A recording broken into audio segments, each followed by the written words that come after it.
ரெண்டு பேர் சுவாரஸ்யமா பேசிட்டு இருக்கிறப்போ குறுக்க புகுந்து தொந்தரவு பண்றதுக்குன்னே சில பேர் இருப்பாங்க.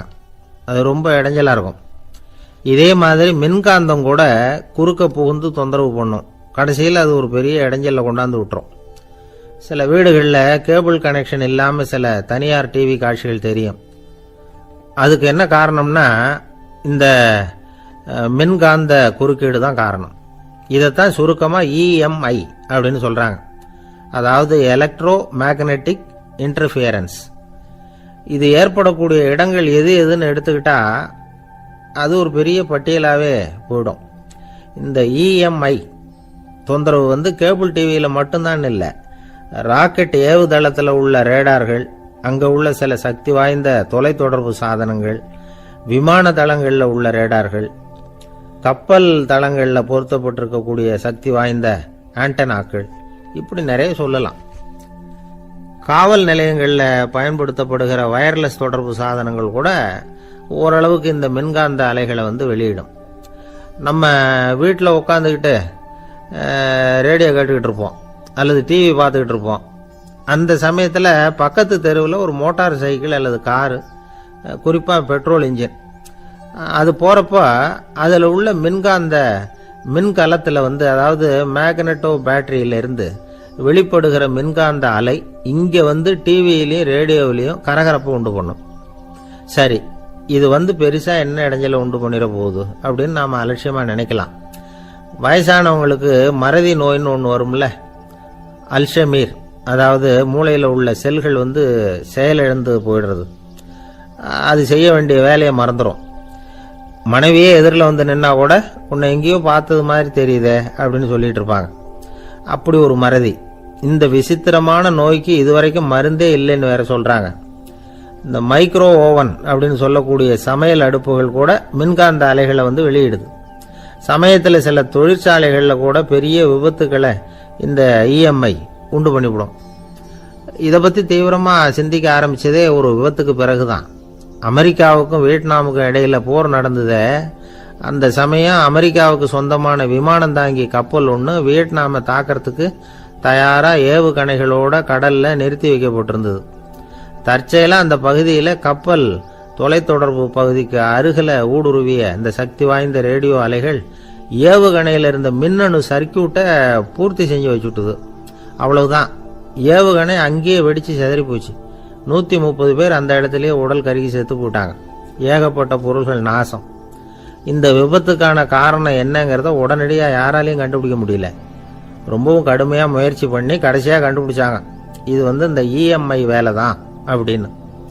மின்னணு தொலைபேசிகள் இருக்கு, இதில் பேசும்பொழுது நம்ம காதை அதாவது செவியை ஊடுருவக்கூடிய மின்காந்த அலையானது மூளைக்கு போய் அங்கே மூளை கட்டிகளை உருவாக்க ஊக்கம் கொடுக்குது அப்படின்னு வேற கண்டுபிடிச்சிருக்கிறாங்க.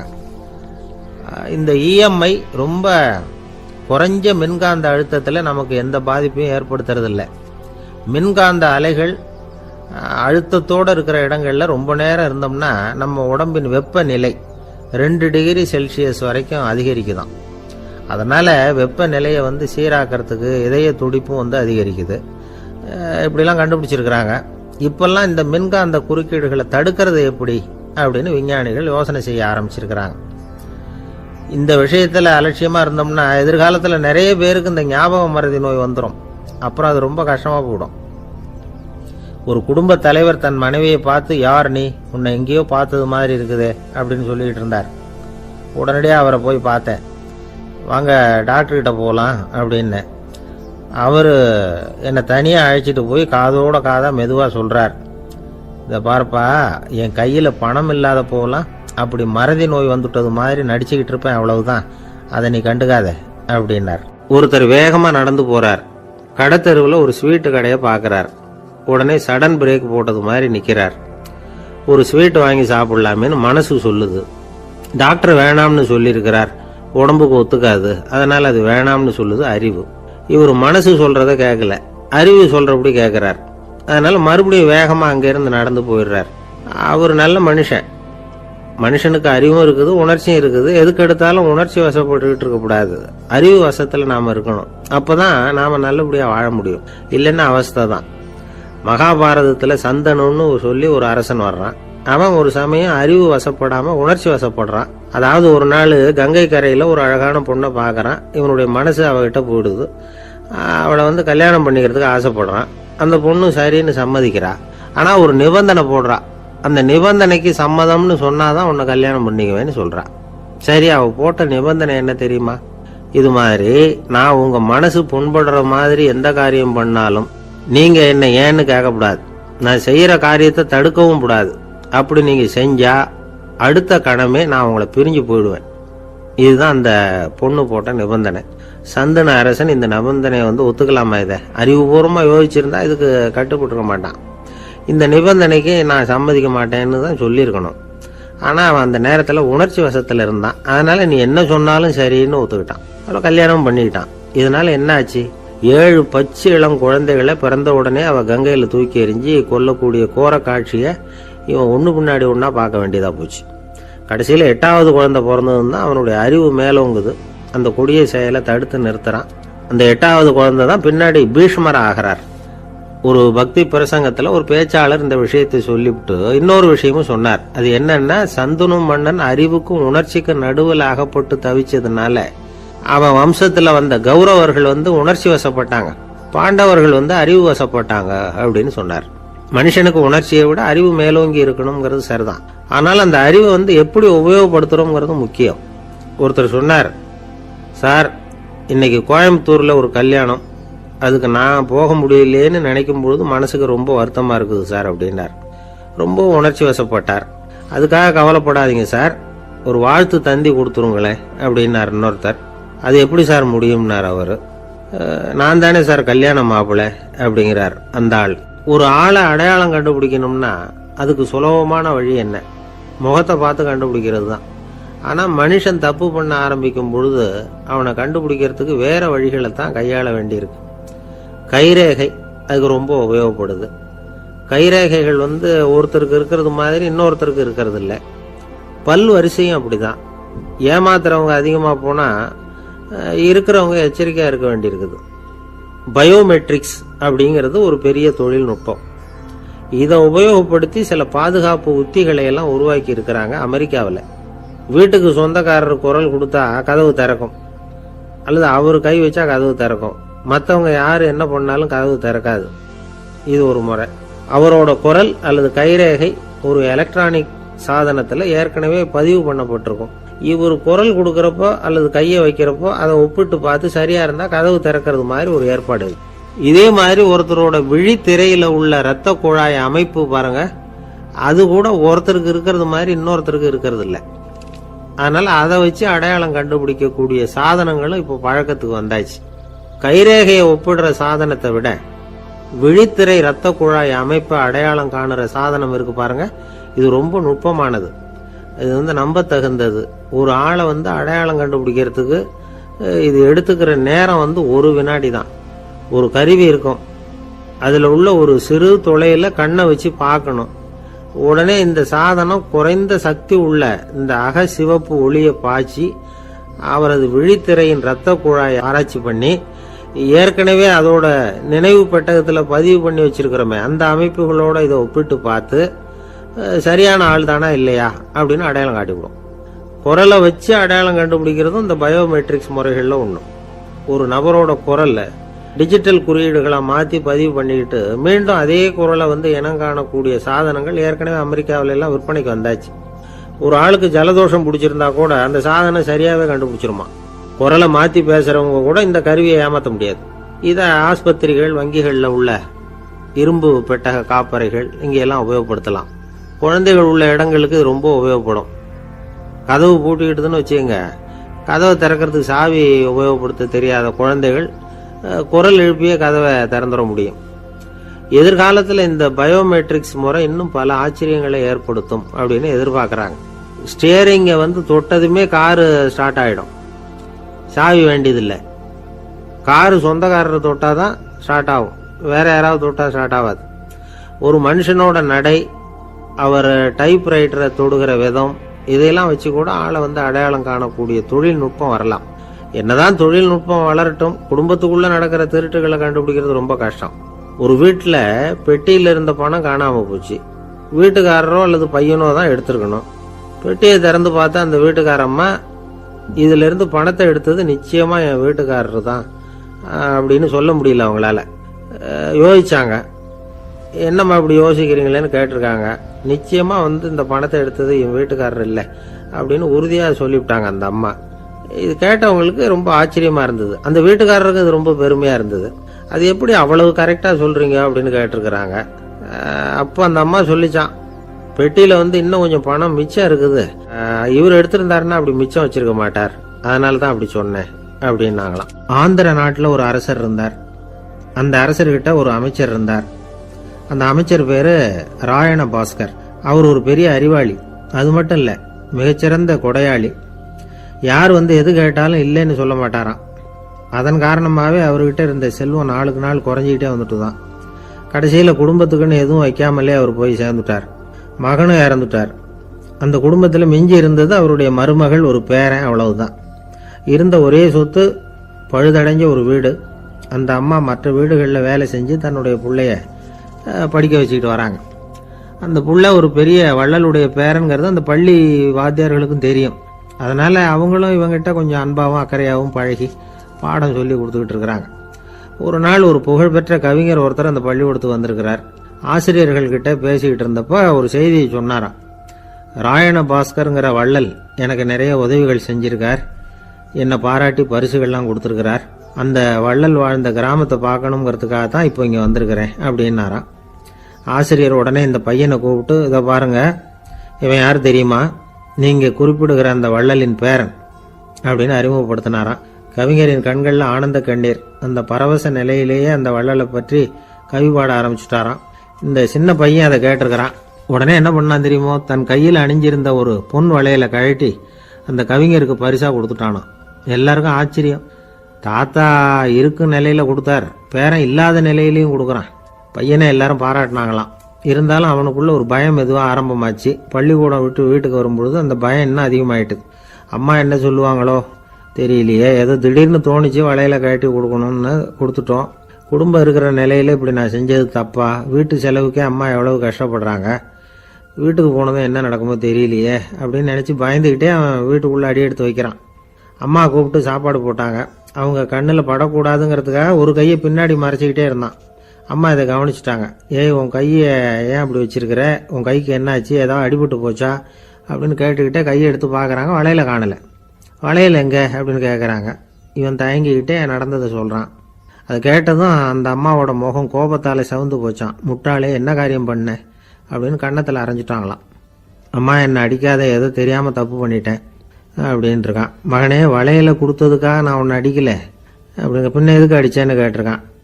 உன் பாட்டனார் ஒரு பெரிய வள்ளல், அவர் எதையும் பாதி வேலையை செய்யறதில்ல, அவருடைய பேரை நீ அரைகுறை வேலை செஞ்சுட்டு வந்திருக்கிற அப்படின்னாங்களாம். என்னம்மா சொல்கிறேன் இருக்கான். நீ ஒரே ஒரு வளையலை மட்டும்தானே கட்டி கொடுத்துருக்குற, கொடுக்கறதா இருந்தால் ரெண்டையும் சேர்த்துல கொடுத்துருக்கணும், அதுதானே உங்கள் தாத்தாவுக்கு பெருமை அப்படின்னாங்களாம். அம்மா, தெரியாமல் செஞ்சுட்டேன், உங்ககிட்டையும் அரை வாங்கிட்டேன் அப்படி இப்படின்னு அவன் சொல்லியிருக்கிறான். இப்போ அம்மா கொஞ்சம் இருங்க, அந்த கவிஞர் இன்னைக்கு நம்ம ஊரில் தான் தங்கியிருப்பார், நாளைக்கு காலையில் தான் அவர் எங்கே இருக்காருன்னு விசாரித்து இன்னொரு வளையலையும் கொடுத்துட்றேன் அப்படின்ட்டுருக்கான். மகனே, நல்ல செயல்களையெல்லாம் நாளைக்குன்னு ஒத்தி போடாத, நாளைக்கு என்ன நடக்குங்கிறது யாருக்கு தெரியும், இப்போவே போ, எங்கே இருக்காருன்னு பாரு அப்படின்ட்டு இருக்காங்க. மகன் புறப்பட்டான். பள்ளி ஆசிரியர்கிட்ட போய் கேட்டானா அந்த கவிஞர் எங்கே இருக்காருன்னு. அவர் சொன்னாராம். உடனே போய் அவர் இருக்கிற இடத்துல கதவை தட்டியிருக்கான். ராத்திரி நேரத்தில் இவனை கண்டதும் அவருக்கு ரொம்ப ஆச்சரியம். இவன் இன்னொரு கை வளையலையும் எடுத்து நீட்டியிருக்கான். அவர் திகைச்சு போய் நிற்கிறார். அவரால் என்ன பண்ணுறதுன்னே தெரியல, ஆனந்த கண்ணீர். இது பெரியவர்கள் கூற கேட்ட ஒரு வரலாறு. இன்னைக்கு இப்படிப்பட்டவங்களை பார்க்க முடியுமா? வறுமை வள்ளல் தன்மையை ஒன்று செய்து விடாதுங்கிறதுக்கு இது ஒரு உதாரணம். ஒருத்தன் இன்னொருத்தனை பார்த்து கேட்டானா, எங்கள் தாத்தா உங்கள் தாத்தாவுக்கு 100 ரூபா கடன் கொடுத்துருக்கிறார், அதை எப்போ திருப்பி கொடுக்க போறேன்னு. கவலைப்படாத, எங்கள் பேரன் அதை உங்கள் பேரன்ட்ட திருப்பி கொடுத்துருவான் அப்படின்னு நானா அவன். ஒரு ஊரில் ஒரு மன்னர் இருந்தார். புத்தி கூர்மை உள்ள ஒரு மன்னர். பொதுவாக மன்னர்களுக்கு சந்தேகம் வந்தால் சபையில் உள்ள சான்றோர்கள்கிட்ட கேட்டு தெரிஞ்சுக்கிறது தானே வழக்கம். ஆனால் இங்கே அப்படி இல்லை. மற்றவங்களுக்கு சந்தேகம் வந்தால் மன்னர்கிட்ட கேட்டு தெரிஞ்சுக்குவாங்க. அது மாதிரி கேட்டு தெரிஞ்சுக்கிறதுக்காக ஒரு பெரியவர் ஒரு நாள் வந்தார். அவர் கையில 3 பொம்மைகள் வச்சிருந்தார். 3 ஒரே மாதிரி பொம்மைகள், கொஞ்சம் கூட வித்தியாசம் தெரியல. ஏது இந்த பொம்மைன்னு கேட்டார் மன்னர். எனக்கு வேண்டியப்பட்ட ஒருத்தங்கிட்ட இருந்து இதை வாங்கிட்டு வந்திருக்கிறேன். நான் தான் அவன்கிட்ட இந்த பொம்மையை செஞ்சு கொடுக்க முடியா கேட்டுக்கிட்டேன். அவன் ரொம்ப புத்திசாலி, அவன் தான் இதை செஞ்சு கொடுத்தான். ஆனால் அதில் ஒரு சிக்கல் அப்படின்னார். என்ன பிரச்சனைன்னு கேட்டிருக்காரு இவர். நான் அவன்கிட்ட கேட்டது 3 விதமான பொம்மைகளாக இருக்கணும்னு கேட்டேன். அவன் என்னடான்னா 3 ஒரே மாதிரியாக செஞ்சு கொடுத்துட்டான் அப்படின்னார். அவங்கிட்டே கேட்கறது தானே அப்படின்னு இருக்காரு இவர். கேட்டேன், அவன் என்ன சொல்றான்னா இது 3 ஒரே மாதிரி பொம்மை கிடையாது, 3 விதம், ஒன்றுக்கு ஒன்று வித்தியாசம் இருக்குது. இந்த 3 பொம்மையும் 3 விதமான நண்பர்களுக்கு உதாரணங்கள் அப்படின்னு சொல்றான். எனக்கு ஒன்றும் புரியல, அதுதான் உங்ககிட்ட வந்தேன் அப்படின்னார். சரி, அந்த பொம்மைகளை இப்படி கொடுங்க அப்படின்னு வாங்கினார் மன்னர். எடுத்துக்கிட்டு உள்ளே போனார். கொஞ்ச நேரம் கழித்து வெளியில் வந்தார். அதுக்கப்புறம் சொன்னார், இதை பாருப்பா, அவன் சொன்னது சரிதான், 3 விதம் தான். இது இருக்குதே முதல் பொம்மை, இது உத்தமமான நண்பனுக்கு உதாரணம். இந்த 2வது பொம்மை இது மத்தியமமான நண்பனுக்கு உதாரணம். அந்த 3வது பொம்மை இருக்குதே அது மோசமான நண்பனுக்கு உதாரணம். இதை செஞ்சவன் உண்மையிலேயே பெரிய அறிவாளி தான் அப்படின்னாராம். வந்தவருக்கு ஒன்றும் புரியல. பார்த்தா ஒன்றும் வித்தியாசம் தெரியலையே அப்படின்னு அவன் குழம்பி போய் நிற்கிறான். இப்போ அந்த மன்னர் விளக்கம் கொடுக்குறார். அந்த 3 பொம்மையையும் எடுத்து முன்னாடி வச்சார். ஒரு மெல்லிய கம்பியை கையில் எடுத்தார். அந்த முதல் பொம்மை காதில் விட்டார். கொஞ்ச தூரம் உள்ள போய் அப்படியே நின்றுட்டுது அந்த கம்பி. அப்புறம் 2வது பொம்மை காதில் அந்த கம்பியை விட்டார். அந்த கம்பி என்னாச்சுன்னா அப்படியே அது வாய் வழியாக வெளில வந்தது. 3வது பொம்மை காதில் கம்பியை செலுத்தினார். அது நேராக இன்னொரு காது வழியாக வெளியில் வந்தது. இப்போ இந்த முதல் வகை இருக்குதே, அது மாதிரியான நண்பர்கள் எப்படி தெரியுமா? நம்ம கஷ்டத்தை அவங்கக்கிட்ட சொன்னால் பேசாமல் கேட்டுக்குவாங்க. வெளியில் அதை யாருக்கிட்டையும் சொல்லிகிட்டு இருக்க மாட்டாங்க. வெளியில் தெரியாமல் நமக்கு உதவி பண்ணுவாங்க. செஞ்சுட்டு அதை நான் தான் செஞ்சேன்னு சொல்லிகிட்டு இருக்க மாட்டாங்க. அதுதான் கம்பி ஒரு காது வழியாக போய் உள்ளே நின்றுட்டுது. 2வது பொம்மையில் கம்பி என்னாச்சு, ஒரு காது வழியாக போய் வாய் வழியாக வெளியில் வருது. இது மாதிரியான நண்பர்கள்கிட்ட நாம் கஷ்டத்தை சொன்னால் அதை அவங்க 4 பேர்கிட்ட போய் சொல்லி நமக்காக உதவி கேட்பாங்க. நமக்குன்னு கேட்டு வாங்கி அதை நம்மகிட்ட கொண்டுகிட்டு கொடுப்பாங்க. இவங்க மத்தியமமான நண்பர்கள். 3வது பொம்மையில் ஒரு காது வழியாக செலுத்துகிற கம்பி இன்னொரு காது வழியாக வெளியில் வந்துடுது. இது மாதிரியான நண்பர்கள்கிட்ட நம்ம கஷ்டத்தை சொன்னால் அவங்க காது கொடுத்து கேட்கறது மாதிரி நடிப்பாங்க. அப்படியே இன்னொரு காது வழியாக அதை வெளில விட்டுருவாங்க. அதை பற்றி கவலைப்பட மாட்டாங்க. இதுதான் இந்த பொம்மைகளுக்குள்ளே இருக்கிற வித்தியாசம் அப்படின்னு விளக்கம் கொடுத்தாராம் மன்னர். படிக்கிற பிள்ளைங்கள்லேயும் இது மாதிரி 3 வகை உண்டு. சில பேர் காதால் வாங்கி மனசில் வச்சுக்குவான். சில பேர் காதால் வாங்கி பேனாவால் எழுதி விடுவான். சில பேர் ஒரு காதால் வாங்கி இன்னொரு காதால் வெளியில் விட்டுருவான். ஒரு பையன் வகுப்பில் ஆசிரியர் பாடம் நடத்தும் பொழுது தலையை வேகமாக ஆட்டி ஆட்டி கேட்பானா. ஏன்டா இப்படி தலையை இப்படி ஆட்டுற அப்படின்னு கேட்டிருக்கான் பக்கத்தில் இருந்தவன். தலையை ஆட்டினா தாண்டா ஒரு காது வழியாக உள்ளே போகிறது, இன்னொரு காது வழியாக வெளியில் வேகமாக வெளில போகும் அப்படின்னானா அந்த பையன். எனக்கு வாழ்க்கையே வெறுத்து போச்சு சார் அப்படின்னு சொல்லிட்டு ஒருத்தர் வந்தார். கொஞ்ச நேரம் பேசினதுக்கு அப்புறம் அவர் அப்படி சொல்லியிருந்தா அதில் ஒரு அர்த்தம் இருந்திருக்கும். வர்றதுக்கு முன்னாடியே வாழ்க்கை வெறுத்து போச்சுன்னு சொல்லிட்டு வர்றார். என்ன சார் விஷயம்னு விசாரித்தோம். எங்கள் வீட்டில் தினம் 3 வேளையும் ஒரே மாதிரி சாப்பாடு சார், வித்தியாசமே கிடையாது. இப்படியே 3 மாசமாக சாப்பிட்டுக்கிட்டு இருக்கிறேன். அதை விட பட்டினி கடந்து செத்துடலாம்னு தோணுது அப்படின்னார். ஒரு பெரியவர் சொன்ன தத்துவத்தை சொல்றதுக்கு ஆள் கிடைக்காம தவிச்சுக்கிட்டு இருந்தோம். இப்போ ஒருத்தர் கிடைச்சிட்டார், விட்டுலாமா? உடனே அவரை உட்கார வச்சு சொல்ல ஆரம்பிச்சிட்டோம்.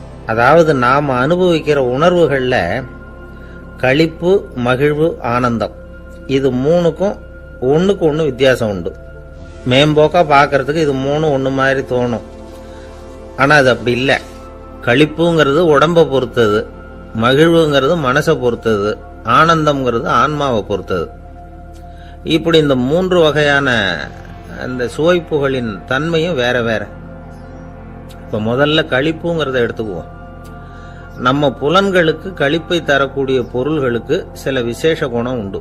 அது எப்படின்னா, சீக்கிரமே சலிப்பை உண்டு பண்ணும். ஒருத்தர் அந்த பொருளை எடுத்துக்கிட்டா அது இன்னொருத்தருக்கு குறைஞ்சிரும். உணவு, உடை, இதெல்லாம் களிப்பை தரக்கூடிய பொருள்கள். இப்போ உதாரணத்துக்கு, ஒரு சாப்பாட்டு மேசையில் ஒரு பாத்திரத்தில் 10 இட்லி இருக்கு. அதில் ஒரு 2 இட்லியை நம்ம தட்டில் எடுத்து வச்சு சாப்பிட்றோம். நாம் சாப்பிட்ட அந்த இட்லி நிச்சயமாக எதிரில் உட்காந்துருக்கிறவருக்கு இல்லை, அவருக்கு உபயோகப்படாது. நாம் சாப்பிட்ட அதே இட்லியை அவரும் சாப்பிட முடியாது, அவர் வேற தான் எடுத்து வச்சுக்கணும். அது மாதிரி நாம் ஒரு சட்டையை எடுத்து போட்டுக்கிறோம், அதே சட்டையை அதே நேரத்தில் இன்னொருத்தர் போட்டுக்க முடியாது. புலன்களுக்கு களிப்பை தரக்கூடிய இது மாதிரி பொருள்கள்லாம் முதல் தடவை நமக்கு கொடுக்கிற களிப்பை 2வது தடவையும் கொடுக்காது, 3வது தடவை இன்னும் குறையும், கடைசியில் வெறுப்பாக மாறிடும். ஒவ்வொன்றா இட்லியை தொடர்ந்து சாப்பிட்றோம்னு வச்சுக்கோங்க, முதல் இட்லி தரக்கூடிய சுவையை 30வது இட்லி தராது. முதல் தடவை புது சட்டையை போட்டுக்கிறப்போ நமக்கு இருக்கிற களிப்பு அதே சட்டையை 100வது தடவையாக போட்டுக்கிறோம்னு வைங்க, அப்போ இருக்குமா? இருக்காது. இதுதான் களிப்பு. அதாவது சீக்கிரமே சலிப்பை தரக்கூடியது. ஒருத்தர் எடுத்துக்கிட்டா இன்னொருத்தருக்கு குறைஞ்சி போகக்கூடியது. ஆனால் மகிழ்ச்சிங்கிறது அப்படி இல்லை. ஒருத்தர் அனுபவிக்கிறதுனால இன்னொருத்தருக்கு குறைஞ்சி போகாது.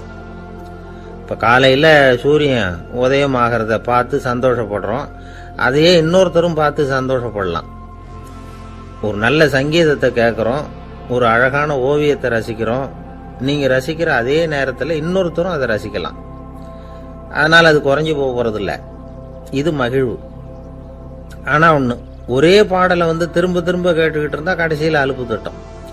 அதாவது மகிழ்வுங்கிறது எப்படின்னா, மற்றவங்களோட பகிர்ந்து கொள்றதுனால குறையாது. ஆனால் ஒரே பொருள் மீண்டும் மீண்டும் அனுபவிப்ப தர்றப்போ முதல்ல மகிழ்வு அதிகரித்து அதுக்கப்புறம் அது மங்கி மறைஞ்சு போயிடும். இதுதான் அந்த மகிழ்வுங்கிறதுக்கு இலக்கணம். சரி, இப்போ 3வதா சுகம் தரக்கூடிய ஆனந்தம்ங்கிறது எப்படின்னா, இது நமக்கு உள்ளே இருந்து சுரக்கிறது. மனசு சலனங்கள்லேருந்து விடுபடுறப்போ இந்த ஆனந்தம் நமக்கு கிடைக்கும். இது நிலையான சுகம், ஆத்ம சுகம். களிப்பிலிருந்து மகிழ்வுக்கும் மகிழ்விலிருந்து ஆனந்தத்துக்கும் செல்றது தான் மனிதன் நடத்த வேண்டிய முக்கியமான பயணம். இவ்வளவு விஷயத்தையும் கேட்டுட்டு இந்த காலத்து பையன் ஒருத்தன் வந்தான். சார், இப்போ நீங்கள் ஒரு சாப்பாட்டு மேசையில் ஒரு 10 இட்லி வைக்கிறீங்க, என்ன உட்கார வைங்க, எதிரில் இன்னொருத்தனை உட்கார வைங்க, நான் களிப்பு மகிழ்வுலாம் தாண்டி நேரடியாக ஆனந்தத்துக்கு பயணம் பண்ணி காட்டுறேன் அப்படின்னா. ஒன்றும் புரியல அவன் சொன்னது. அது எப்படி, என்ன பண்ணுவ நீ அப்படின்னு சொல்லி கேட்டோம் ஆச்சரியமா. 2 இட்லி சாப்பிட்டா தானே சார் களிப்பு, நான் 10 இட்லியும் மொத்தமாக சாப்பிட்ருவேன், அடுத்தவனுக்கு எதுவும் கிடைக்காது, அவனுக்கு கிடைக்காதபடி நாமே சாப்பிட்டுறோம்ல, அதுதானே நமக்கு ஆனந்தம் அப்படின்னு அதுக்கு ஒரு விளக்கம் சொல்கிறான். ஒரு கணவன் மனைவி, எப்போ பார்த்தாலும் அவங்க 2 பேருக்கும் இடையில சண்டை வந்துக்கிட்டே இருந்தது. இதில் என்ன ஆச்சரியங்கிறீங்களா? நான் அதுக்காக சொல்ல வரல, இது வேற விஷயம். அதாவது சண்டை போடாமல் இருக்கிறதுக்கு வழி சொல்கிற தகவல் இது. நான் சொன்ன அந்த கணவன் மனைவி எப்படின்னா, கணவன் ஒரு வார்த்தை சொன்னால் மனைவி கிட்ட இருந்து 2 வார்த்தை பதிலாக வரும், இதுக்கு கணவன் கிட்ட இருந்து 4 வார்த்தை பதிலாக வரும். இப்படி வார்த்தைகள் பெருகி போய் கடைசியில் வம்புல முடியும். அந்த அம்மா பொறுத்து பார்த்தாங்க, அவங்களால தாக்கு பிடிக்க முடியல. பக்கத்து வீட்லேயும் ஒரு கணவன் மனைவி இருந்தாங்க, அவங்களுக்குள்ள சண்டை வர்றதில்லை.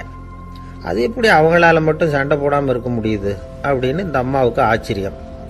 ஒரு நாள் நேராக பக்கத்து வீட்டு அம்மாக்கிட்டே போய், ஏம்மா, நீங்கள் எப்படி கணவனும் மனைவியும் சண்டை போட்டுக்காமல் இருக்கிறீங்க, அது எப்படி முடியுது உங்களால் அப்படின்னு கேட்டாங்க.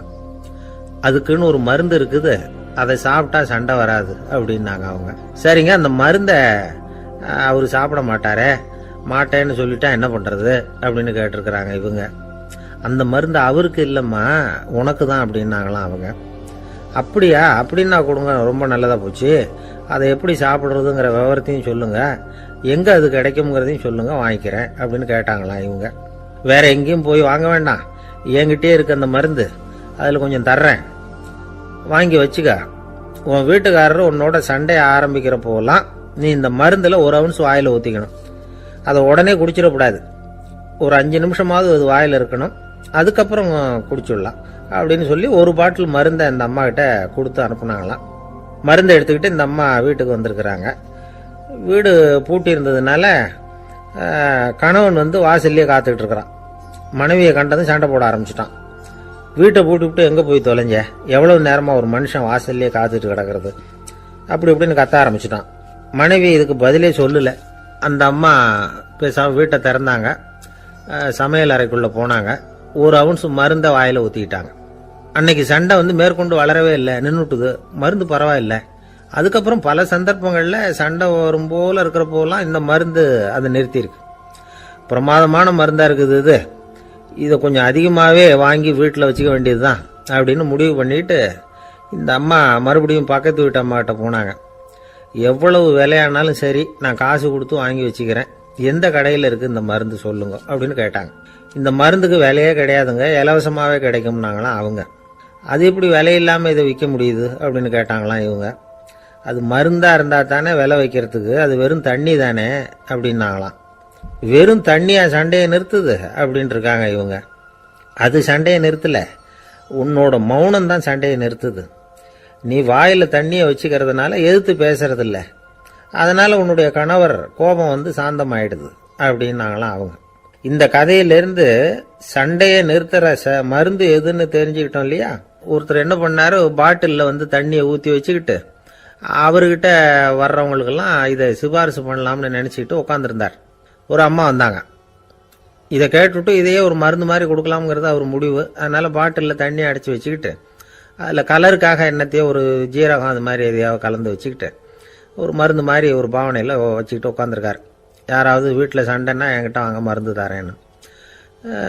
ஒரு அம்மா வந்தாங்க. எனக்கும் என் வீட்டுக்காரருக்கும் அடிக்கடி சண்டை வருதுங்க அப்படின்ட்டு இருக்காங்க. கவலைப்படாதம்மா, நான் ஒரு மருந்து தரேன்னு சொல்லி வீட்டுக்குள்ளே போய் ஒரு பாட்டில் எடுத்து வந்து கொடுத்தார். பாட்டிலில் இருக்கிறது என்னங்கிறத சொல்லிவிட்டா அது பேரில் மரியாதை வராது இல்லையா, அதனால் சொல்லலை. அந்த அம்மா வாங்கிட்டு போனாங்க. 4 நாள் கழித்து திரும்பி வந்தாங்க. என்னம்மா வீட்டில் சண்டை நின்று போச்சான்னு கேட்டிருக்காரு இவர். அங்கே நின்று போச்சுங்க, இப்போ உங்ககிட்ட ஆரம்பமாக போகுதுன்னாங்களாம். என்னம்மா அப்படின்ட்டுருக்காரு இவர் பயந்து போய். பின்ன என்னங்க, நீங்கள் என்ன மருந்து கொடுத்துருக்குறீங்க என்னங்க அப்படின்னாங்களாம் கோவமாக. அது வெறும் தண்ணி தானே அப்படின்ட்டுருக்காரு இவர். தண்ணியா இது, நல்லா பாருங்கள் அப்படின்னு அந்த பாட்டில் நீட்டினாங்களாம். இவர் வாங்கி பார்த்துருக்கார். அப்புறம் தான் விஷயம் புரியுது அவருக்கு.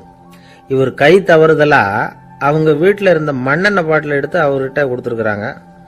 அப்புறம் என்ன ஆகும், சண்டை வராமல் வாங்க மாட்டேங்கிறான் சார் அப்படின்னு சொல்கிறது உண்டு. அது எப்படி காதில் வாங்கிக்காமல் இருக்க முடியும்? காதுங்கிறது எப்பவும் திறந்தே இருக்கக்கூடிய ஒன்று தானே. சில பேர் பேசிக்கிட்டே இருப்பாங்க, நாமும் கேட்டுக்கிட்டே தான் இருப்போம். அவர் என்ன சொன்னார் திருப்பி சொல்லு அப்படின்னு சொன்னால் சொல்ல தெரியாது. காது சரியாக கேட்டாலும் நாம் பேசுகிறத மற்றவங்க சரியாக கேட்குறாங்களா அப்படிங்கிறது சந்தேகம்தான். இந்த சந்தர்ப்பத்தில் ஒரு உண்மையை நாம் புரிஞ்சுக்கணும். அதாவது என்னென்னா, கேட்பதுங்கிறது வேற, கவனிக்கிறதுங்கிறது வேற. அதாவது கேட்கறதுன்னா அது ஹியரிங், கவனிக்கிறது அப்படின்னா அது லிசனிங்.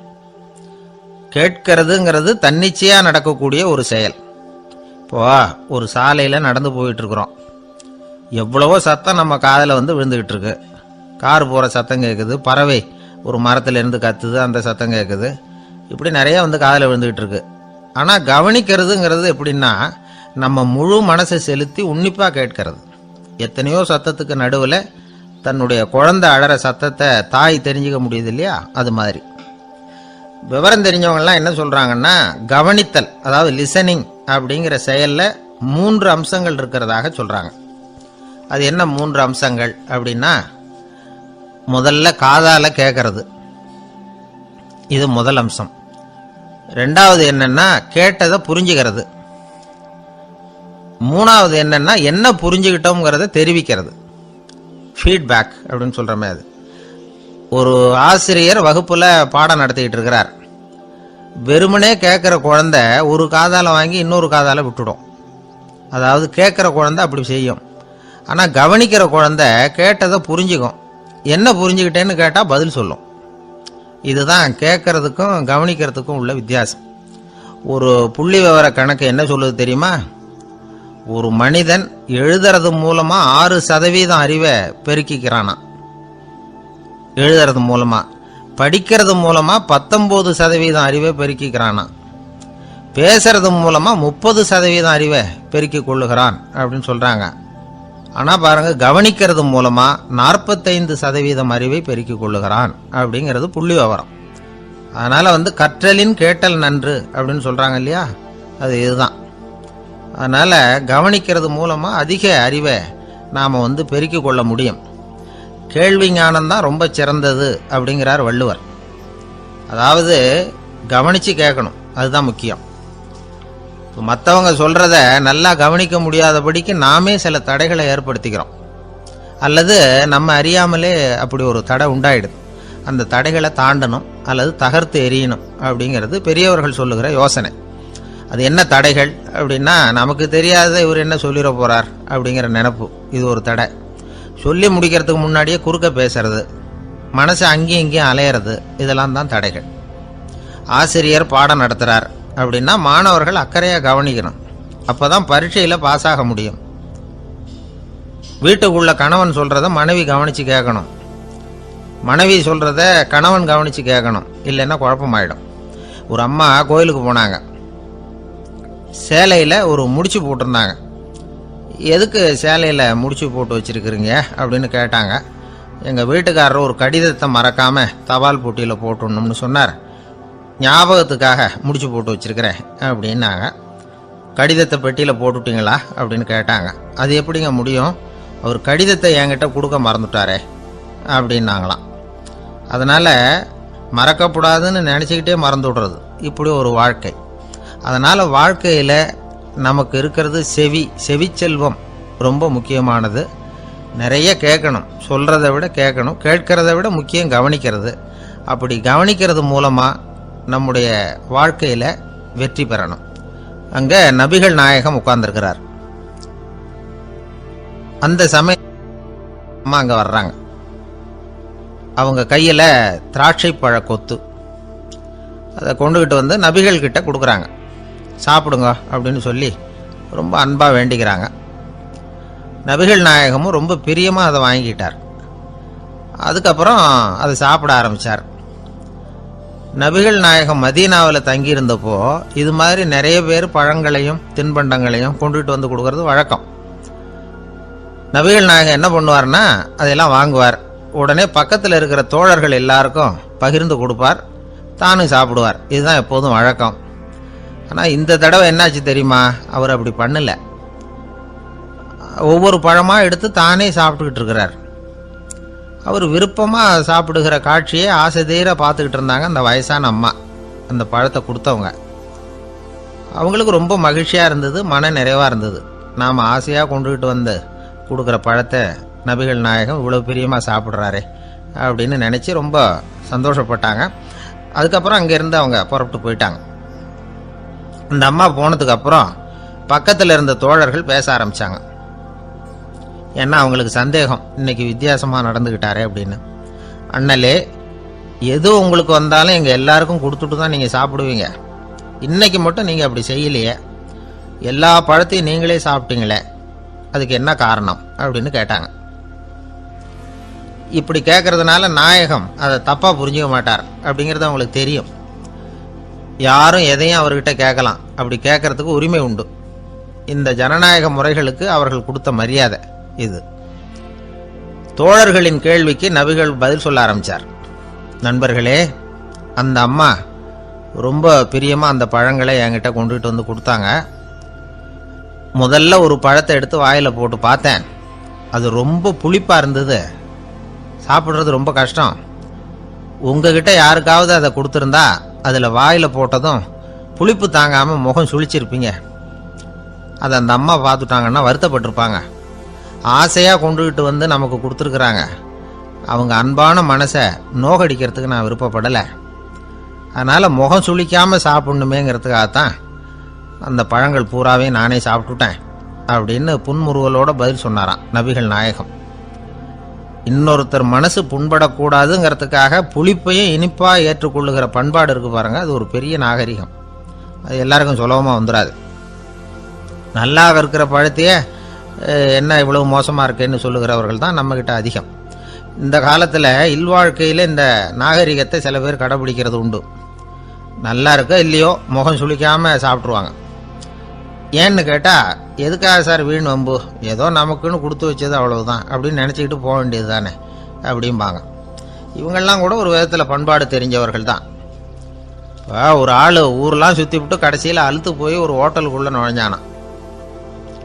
ரொம்ப களைப்பாக இருந்தது அவனுக்கு. அதனால் ரொம்ப களைப்படைஞ்சு போய் ஒரு நாற்காலியில் போய் உட்காந்துருக்கிறான். இவனை பார்த்ததும் சர்வர் ஓடி வந்தார். சார் உங்களுக்கு என்ன வேணும்னு கேட்டார். எனக்கு தேவை 2 தோசையும் கொஞ்சம் அன்பான வார்த்தைகளும் அப்படின்னா. சர்வர் உள்ள போனார், 2 தோசையை கொண்டாந்து வச்சார். அன்பான வார்த்தை கேட்டனே அப்படின்னா இவன். சர்வர் ரொம்ப பணிவா குனிஞ்சு இவன் காதோரமா சொன்னார், ஐயா இந்த தோசையை சாப்பிட்றாதீங்க, புளிச்சு போன பழைய மாவு அப்படின்னார். இது பாருங்க, அன்பான வார்த்தையும் 2 தோசையும் கேட்டார், கொண்டாந்து கொடுத்துட்டார். இப்படி இருக்கிறவர்களும் இன்றைய மனிதர்கள் அதிகம். அதனால மனிதர்கள் ஒவ்வொருத்தரும் ஒவ்வொரு விதம். நம்மகிட்ட பிரியமா நடந்துகிறவர்கள் மனம் கோணும்படி நாம் நடந்து கொள்ளக்கூடாது அப்படிங்கிறது தான் நபிகள் நாயகம் அவருடைய செயல் மூலமா நமக்கு உணர்த்தி இருக்கிற வாழ்வியல் உண்மை.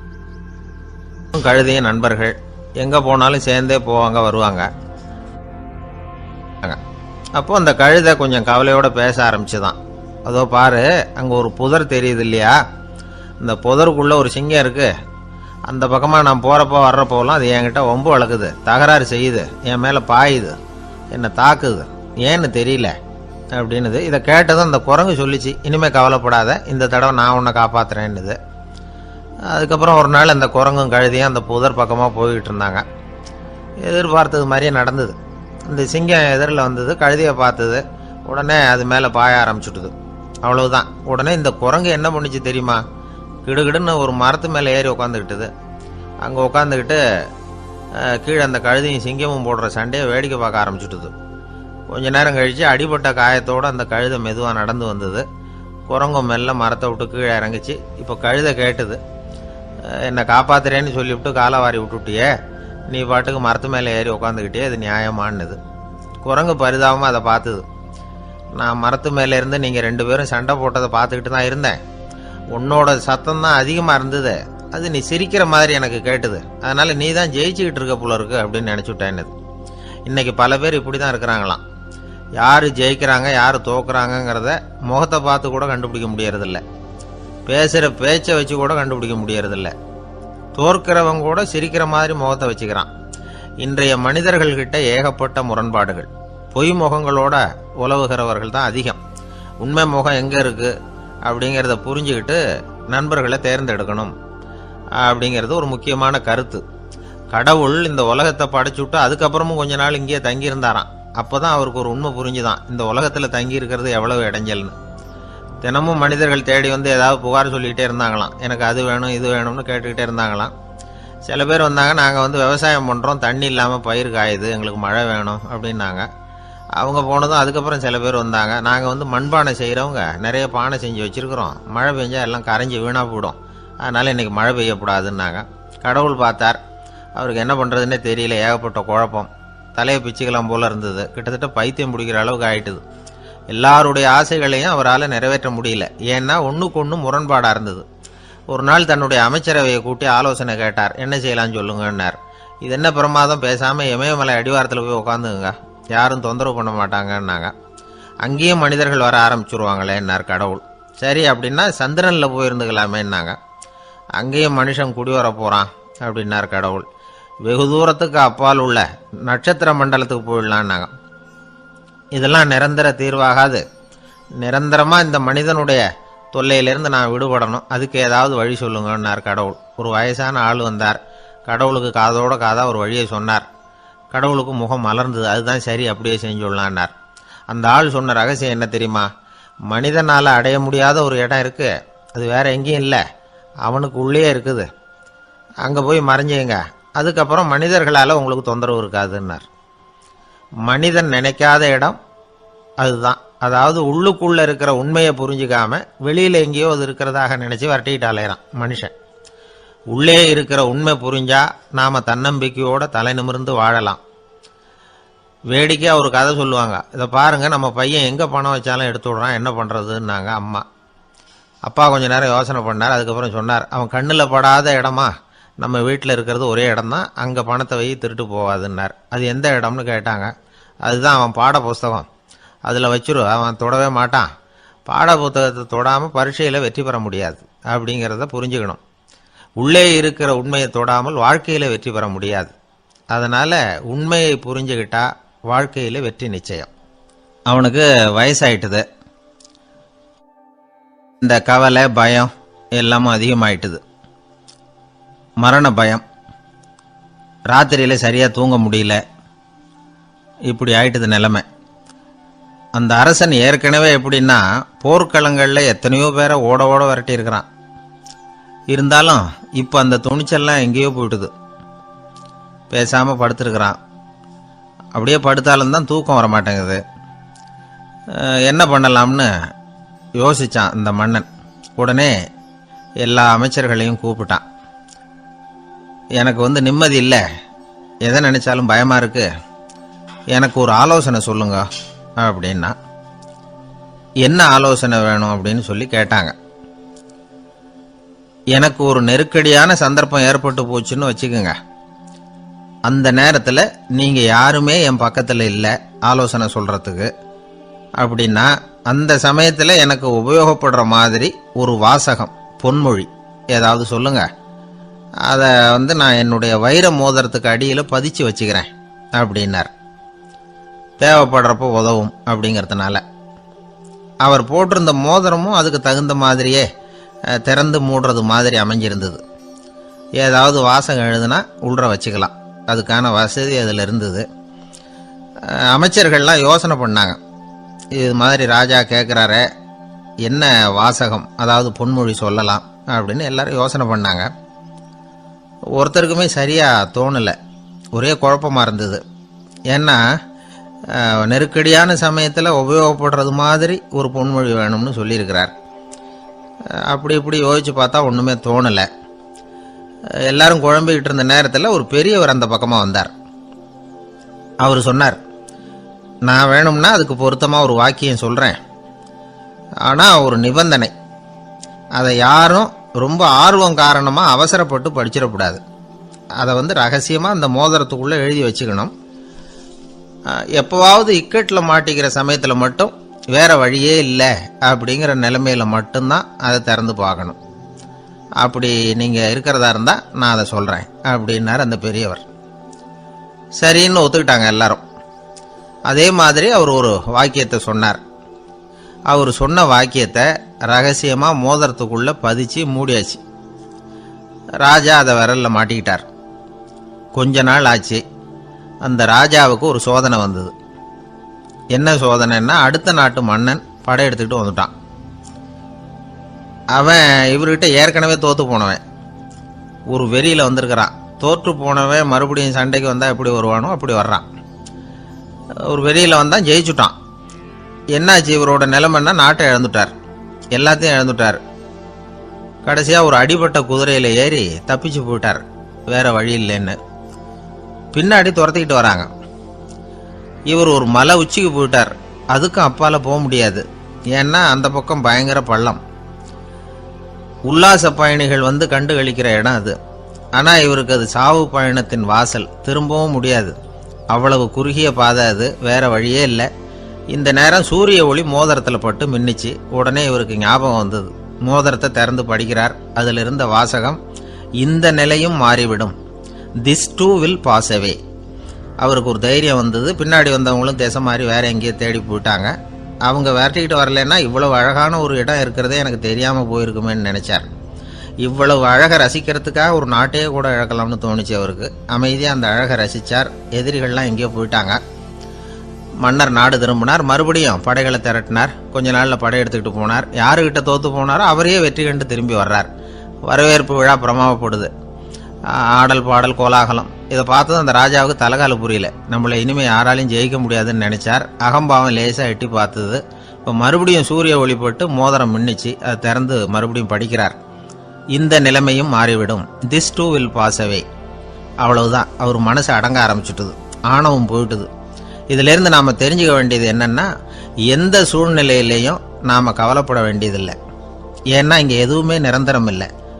அந்த ராஜா மாதிரியே நம்ம ஆள் ஒருத்தன் ஒரு மோதிரம் போட்டிருந்தான், அதுக்குள்ளே அவன் எழுதி வச்சிருந்த வாசகம், எதுக்கும் கவலைப்படாதே அப்படிங்கிறது தான். ஒரு நாள் பயங்கரமான கவலையோடு உட்காந்துருந்தான். பக்கத்தில் இருந்தவங்க சொன்னாங்க, இது மாதிரி சந்தர்ப்பத்தில் தான் நீ உன் மோதிரத்தை திறந்து பார்க்கணும்னாங்க. இவனுக்கு கவலையோடு எரிச்சலும் சேர்ந்துக்கிட்டது. அது எப்படி முடியும், இப்போ திருட்டு போனது என்னோட அந்த மோதிரம் தானே அப்படின்னு சொல்லிவிட்டு தலையில் கை வச்சுட்டு உட்காந்துட்டான். இப்படிலாம் சொல்றது உண்டு. இருந்தாலும் நாம எந்த சூழ்நிலையிலையும் கவலைப்பட வேண்டியதில்லை அப்படிங்கிற உண்மையை புரிஞ்சுக்கணும். அப்படி கவலையை வெல்றதுக்கான வழி தெரிஞ்சுட்டதுன்னா வாழ்க்கையில வெற்றி நிச்சயம். உங்க பையன் எப்படி சார் இருக்கான் அப்படின்னு விசாரிச்சார் ஒருத்தர். அவன் என்ன சார், எதை சொன்னாலும் காதில் வாங்க மாட்டேங்கிறான், அவன் பாட்டுக்கு போறான் வர்றான் அப்படின்னு சொல்லி அழுத்துக்கிட்டார் அப்பா. பெரியவங்க சொல்றத சின்ன பிள்ளைங்க கேட்கறது இல்லைங்கிறது ஒரு குறை, பெரியவங்க சொல்றது சின்ன பிள்ளைங்க காதலையே விழறது இல்லைங்கிறது ஒரு குறை. இது கொஞ்சம் சீரியஸான விஷயம், கவனிச்சு பார்க்கணும். ஒரு குழந்தைக்கு காது சரியா கேட்குதா இல்லையா அப்படிங்கிறத நாம தான் கவனிச்சு பார்த்து கண்டுபிடிக்கணும். அதுவா நம்ம கிட்ட தவழ்ந்து அப்பா எனக்கு காது கேட்கல, அழைச்சிட்டு போங்க டாக்டர்கிட்ட அப்படின்னுலாம் சொல்லிட்டு இருக்காது. அது சரி, ஒரு குழந்தைக்கு காது சரிவர கேட்குதா இல்லையா அப்படிங்கிறத முன்கூட்டியே நாம தெரிஞ்சுக்கிறது எப்படி? அதுக்கு சில வழி இருக்கு. உங்க குழந்தைய கொஞ்சம் அப்படியே கவனிச்சு பாருங்க. அடிக்கடி ஜலதோஷம், காதுல அரிப்பு ஏற்படுதா, மூக்கு விரிவாகவும் அப்புறம் டான்சில், அடினாய்டு, சத அழற்சி இது மாதிரி ஏதாவது இருக்கா, வாயிலிருந்து எச்சில் ஒழுகுதா, குழந்தை வாயினால சுவாசிக்குதா, பற்கள் முன்னாடி தள்ளி வளருதா, இதெல்லாம் அதுக்கு அறிகுறி. அப்புறம் இந்த V, P, T, F, DH இப்படி இந்த ஒலிகள் சேர்ந்த வார்த்தைகளை குழந்தை சரியா புரிஞ்சுக்காது. இப்போ உதாரணத்துக்கு பட்டுன்னு சொல்லு குழந்தை அப்படின்னீங்கன்னா அது கட்டுன்னு சொல்லும். அதாவது பட்டு சவுண்டை அதால புரிஞ்சுக்க முடியல. அப்புறம் உங்க குழந்தை உங்களை உறக்க பேச சொல்றானா, அடிக்கடி கேள்வி கேட்கறானா, சாப்பிட்றப்போ கவனம் இல்லாம இருக்கானா, படிப்புல போதுமான முன்னேற்றம் இல்லையா, வகுப்புல சரியா கவனிக்கிறது இல்லையா, இப்படிலாம் இருந்தா ஆரம்பத்திலேயே டாக்டர்கிட்ட அழைச்சிட்டு போய் சிகிச்சையை ஆரம்பிச்சுடலாம், குணப்படுத்தி விடலாம். குழந்தைக்கு காது சரியா கேட்கலன்னா நீங்க செய்ய வேண்டியது என்ன தெரியுமா? அவனுக்கு காது கேட்கலங்கிறதுக்காக அவன் முன்னாடி சத்தம் போட்டு பேசக்கூடாது. மெதுவா சீரா பேசணும், அவனை பார்த்து பேசணும். உங்க உதட்டு அசைவுகள் அவனுக்கு உதவும், அதை பார்த்தே புரிஞ்சுக்குவான். நீங்க வாயில வெத்தலை பாக்கு போட்டுக்கிட்டோ புகை பிடிச்சிக்கிட்டோ பேசக்கூடாது. அப்படி பேசினா அவனால அந்த உச்சரிப்பை சரியா புரிஞ்சுக்க முடியாது. ஒரு வார்த்தையை சொல்றீங்க, அவனுக்கு புரியல அப்படின்னா அதே வார்த்தையை மறுபடியும் சொல்லணும்.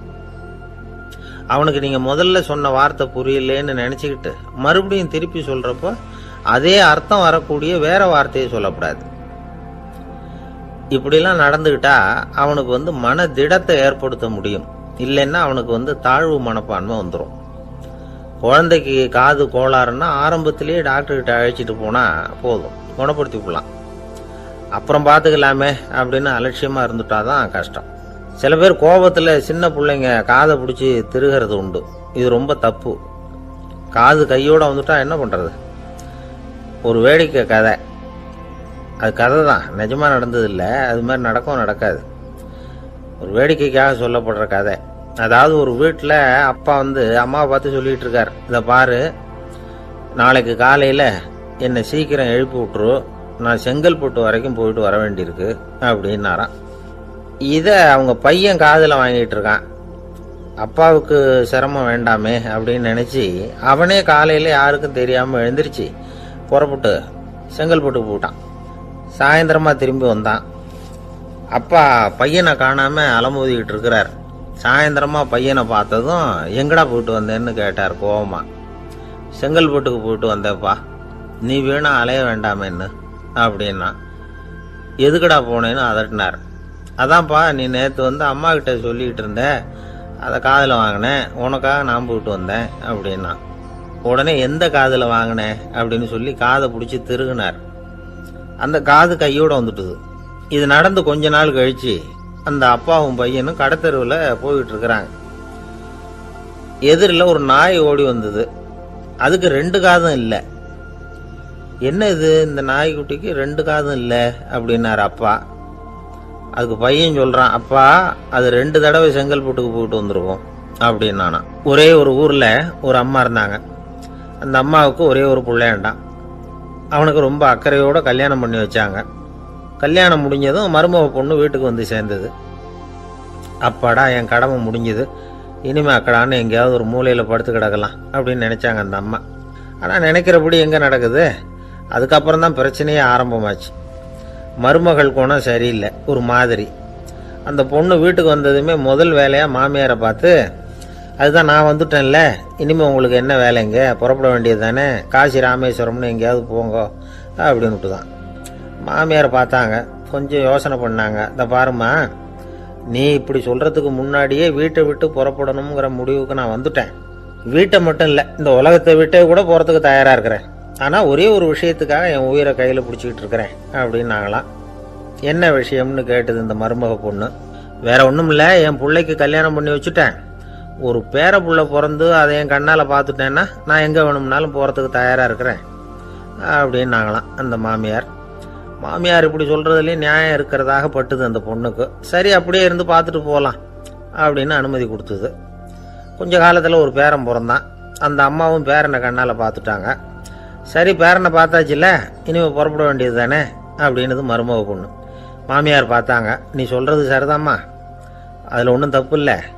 என்னோட பேரன் உங்களை அம்மா அப்பான்னு கூப்பிடுறத என் காது குளிர கேட்டுட்டு போயிடுறேனே அப்படின்னாங்களாம்.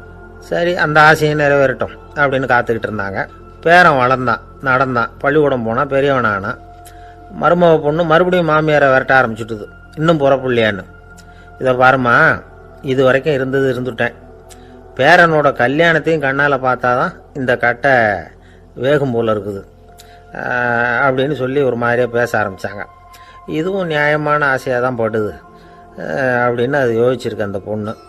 சரின்னு அதுக்கும் ஒத்துக்கிட்டது. உடனே பேரனுடைய கல்யாணமும் முடிஞ்சது ஒரு வழியாக. இனிமே ஒரு நொடி கூட இங்கே இருக்கக்கூடாது, புறப்படுங்க அப்படின்னு மாமியாரை விரட்டிச்சான் அந்த பொண்ணு. இப்போ அந்த மாமியார் தன்னோட மருமகளை பார்த்து சொல்கிறாங்க, இதோ கிளம்பிட்டேம்மா, என் மூட்டை முடிச்செல்லாம் கட்டிக்கிட்டேன், புறப்பட்டுவிட்டேன். அப்படியே நீயும் உன் துணிமணிகளை மூட்டை கட்டிக்கிட்டு கிளம்பிடும், என்னோட சேர்ந்து 2 பேருமா சேர்ந்து போயிடலாம் அப்படின்னாங்களாம். அந்த பொண்ணு முழிக்குது. முழிக்காதே, உனக்கும் ஒரு மருமக வந்துட்டா, இனிமேல் நீயும் ஒரு மாமியார் தானே, உனக்கும் இனிமேல் இங்கே வேலை இல்லை, புறப்படு அப்படின்னாங்களாம். அப்போ தான் அந்த பொண்ணு சிந்திக்க ஆரம்பிச்சுதான், தன்னோட தவறு புரிஞ்சுதான். இந்த தகவலை கேட்டுக்கிட்டு இருக்கிற மருமகள்லாம் இதை பற்றி கொஞ்சம் யோசித்து பார்க்கணுங்கிறதுக்காகத்தான் இதை சொல்கிறோம் மாமியார்கள் சார்பாக. கொஞ்ச நாளைக்கு முன்னாடி ஒரு பொண்ணை பார்த்து பேசுகிற சந்தர்ப்பம் கிடைச்சிது ஒரு கல்யாண வீட்டில். அந்த பொண்ணு சொல்லிச்சு, சார் எனக்கு கல்யாணம் ஆகி 15 வருஷம் ஆகுது, நான் மாமியார்கிட்ட சண்டை போட்டதே இல்லை அப்படின்னு ரொம்ப அடக்கமாக சொல்லிச்சு. அது எப்படிம்மா சாத்தியமாச்சுன்னு கேட்டோம். எனக்கு கல்யாணம் ஆகி 15 வருஷம்தான் ஆச்சு, ஆனால் என் மாமியார் செத்து போய் 20 வருஷத்துக்கு மேலே ஆயிட்டுது அப்படின்னுது. லோகமானிய பாலகங்காதர திலகர் இருந்தார்ல, அவருக்கு 15 வயசுலேயே கல்யாணம் நடந்துதான். மனைவி பேர் தபிபாய், ரொம்ப பெரிய குடும்பத்து பொண்ணு, நல்ல குணம். அவங்க குடும்பம் நடத்திக்கிட்டு இருக்கிறாங்க. அந்த காலத்தில் திருடர்கள் பயம் அதிகம். இந்த காலத்தில் மட்டும் என்னன்னு கேட்குறீங்களா? நீங்கள் கேட்குறது நியாயம்தான். இருந்தாலும் இந்த காலத்து திருடனுக்கும் அந்த காலத்து திருடனுக்கும் ஒரு முக்கியமான வித்தியாசம் உண்டு. அதாவது அந்த காலத்து திருடன்லாம் நியாயம் அநியாயம் பார்க்கறது உண்டு, இந்த காலத்தில் அப்படி பார்க்கறது இல்லை. அந்த காலத்தில் திருட வர்றவங்கள்ட்ட கூட ஒரு தார்மீக உணர்வு உண்டாம். அதாவது அப்போ உள்ள கொள்ளைக்காரங்க எதை களவாடினாலும் சரி, அரிசியை மட்டும் களவாடுறது இல்லையா, அப்படி ஒரு கொள்கை. அதனால பாருங்க, அந்த காலத்து பெண்கள் நகை நட்டுகளை பத்திரமா வைக்கணும்னா பெட்டியில் வைக்கிறது இல்லை, அரிசி பானையில் போட்டு வச்சு விடுறது. இப்போல்லாம் பேங்க்கில் சேஃப்டி லாக்கர்னு இருக்குல்ல, அது மாதிரி அந்த காலத்தில் சேஃப்டி லாக்கருங்கிறது அரிசி பானை. வளையல், மூக்குத்தி, தோடு இப்படி எதுவாக இருந்தாலும் அதில் போட்டு பத்திரமா வச்சுருவாங்க. திருடன் அரிசி பானை பக்கம் போகிறதில்ல. ஏன்னா சாப்பிட்ற விஷயத்தில் கை வைக்கக்கூடாது, அது பாவம் அப்படின்னு அவன் நினைக்கிறான். திலகரோட மனைவி தபிபாயும் அதே மாதிரி தன்னுடைய ஆபரணங்களை ஒரு அரிசி பானைக்குள்ளே போட்டு மூடி வச்சுருந்தாங்களாம். இப்படி இருந்தப்போ ஒரு நாள் ஒரு பிச்சைக்கார பொண்ணு வீடு வீடாக பிச்சை கேட்டுக்கிட்டே வந்திருக்குது. திலகர் வீட்டுக்கும் தர்மம் போடுங்க தாயே அப்படின்னு தான் அந்த பொண்ணு. அந்த அம்மா தபிபாய் காதில் இது விழுந்திருக்கு. உடனே கை நிறைய அரிசி அள்ளிக்கிட்டு போட்டிருக்கு. பாத்திரத்தில் அரிசியை போட்டதுக்கு அப்புறம் தான் தெரியுது, பளிச்சுன்னு கண்ணில் படுது. அதாவது அந்த அம்மாவோட வைர மூக்குத்தி ஒன்று அரிசியோடு சேர்ந்து அந்த பிச்சைக்கார பொண்ணு பாத்திரத்தில் போய் விழுந்துட்டுது. இந்த அம்மாவுக்கு மனசுக்குள்ள குழப்பம், என்ன இப்படி ஆயிட்டுதே, மூக்குத்தி போயிட்டுதே, பிச்சை பாத்திரத்திலேருந்து அதை எப்படி எடுக்கிறது அப்படின்னு தயக்கம், வாயை திறந்து அதை கேட்கறதுக்கும் கூச்சம். திண்ணையில உட்கார்ந்திருந்த திலகர் இவ்வளவையும் பார்த்துக்கிட்டு இருக்கிறார். மனைவியின் மனசுக்குள்ள நடக்கிற மௌன போராட்டத்தை அவர் நல்லா புரிஞ்சுக்கிட்டாராம். மனைவியை பார்த்து சொன்னாராம், தபீபாய், இது தெய்வ சம்மதம். அவளுக்கு சேர வேண்டிய மூக்குத்தி அவகிட்ட போயிட்டுது. பிச்சை பாத்திரத்தில் விழுந்த மூக்குத்தியை எடுக்க வேணாம் அப்படின்னாராம். சரின்னு சொல்லிவிட்டு மேற்கொண்டு எதுவும் சொல்லாம அந்த அம்மா வீட்டுக்குள்ள போயிட்டாங்களாம். இந்த காலத்துல எல்லாம் அது மாதிரி நடக்குமா? வெறும் அரிசியை போட்டுட்டு விவகாரம் பண்ணிட்டு இருக்க மாட்டோமா? ஒரு பெரிய மனுஷன் வீட்டுக்கு ஒரு பிச்சைக்காரன் வந்தான். ஐயா, நாங்க பிச்சைக்காரங்கள்லாம் சேர்ந்து ஒரு சங்கம் வச்சிருக்கிறோம், அதுக்கு நிதி சேர்க்கிறோம், அதுக்கு ஒரு 100 ரூபா கொடுத்தீங்கன்னா எங்களுக்கு பெரிய உதவியா இருக்கும் அப்படின்னானா. அதெல்லாம் ஒன்றும் கொடுக்க முடியாது போ அப்படின்னாராம் அவர். அப்படின்னா ஒரு 50 ரூபாயாவது கொடுங்களேன் அப்படின்னு இருக்கான். அதுவும் முடியாதுன்னு சொல்லிவிட்டார். 25 ரூபா அப்படின்னு இருக்கான். எதுவும் முடியாது அப்படின்னாராம். சரிங்க, இவ்வளவு பெரிய வீட்டுக்கு வந்துட்டு வெறுங்கையோட திரும்புறது நல்லா இருக்காது, அதனால சும்மா ஒரு 1 ரூபா மட்டுமாவது கொடுங்க அப்படின்னு இருக்கான் அவன். ஒரு பைசா கூட என்கிட்ட கிடையாது அப்படின்னு விட்டாரான் இவர். அப்படின்னா நீங்க ஒரு காரியம் பண்ணுங்களேன் அப்படின்னானா அவன். என்ன செய்யணும் அப்படின்னு இருக்கார். எங்க சங்கத்துல நீங்களும் ஒரு மெம்பரா சேர்ந்துருங்க அப்படின்னானா. காஞ்சிபுரத்துல பல்லவ ராஜா ஒரு கோவில் கட்டினார், கைலாசநாதர் கோவில். அதுக்கு கும்பாபிஷேகம் பண்றதுக்கு ஒரு நாள் குறிப்பிட்டு அதுக்கு வேண்டிய ஏற்பாடுகள்லாம் பண்ணினார். முதல் காரியமா கடவுளை வேண்டிக்கிட்டார், நீங்க இந்த கும்பாபிஷேகத்துக்கு நேரில் வந்து கலந்துக்கணும்னார். கடவுள் அந்த ராஜா கனவுல வந்தார். நீ கும்பாபிஷேகம் வச்சிருக்கிற அதே நாள்ல அதே நேரத்துல எனக்கு இன்னொரு ஊர்ல ஒரு கும்பாபிஷேகம் இருக்குது, அதுக்கு போக வேண்டியிருக்கு. அதாவது திருநின்ற ஊர்ல என்னுடைய பக்தர் ஒருத்தர், அவரும் ஒரு கோயில் கட்டி கும்பாபிஷேகம் செய்யறார், நான் அதுக்கு போக வேண்டியிருக்கு, அதனால உன்னுடைய தேதியை நீ மாத்தி வச்சுக்கோ அப்படின்னார். கடவுள் தான் எங்கேயும் இருக்கிறவராச்சே, அவர் நினைச்சா 2 இடத்துலயும் இருந்து கோயில் கும்பாபிஷேகத்தை நடத்த முடியாதா? ஏன் அப்படி செய்யல? அது ஒரு முக்கியமான காரணத்துக்காகத்தான். திருநின்ற ஊர்ல இருந்த பூசலாருங்கிற அந்த அடியாரின் பெருமையை இந்த உலகத்துக்கு எடுத்து காட்டணுங்கிறதுக்காகத்தான் கடவுள் அந்த ராஜா கிட்ட அப்படி சொன்னார். சரி, அந்த அடியார் அப்படி என்னதான் பெருசா கோயில் கட்டி விட்டார்? ராஜா கட்டின கோயிலை விட பெருசா? அவர் கட்டினது கருங்கல்லாலேயோ மண்ணாலேயோ மரத்தாலேயோ இல்ல. அவர் கட்டின கோயில் வேற மாதிரி.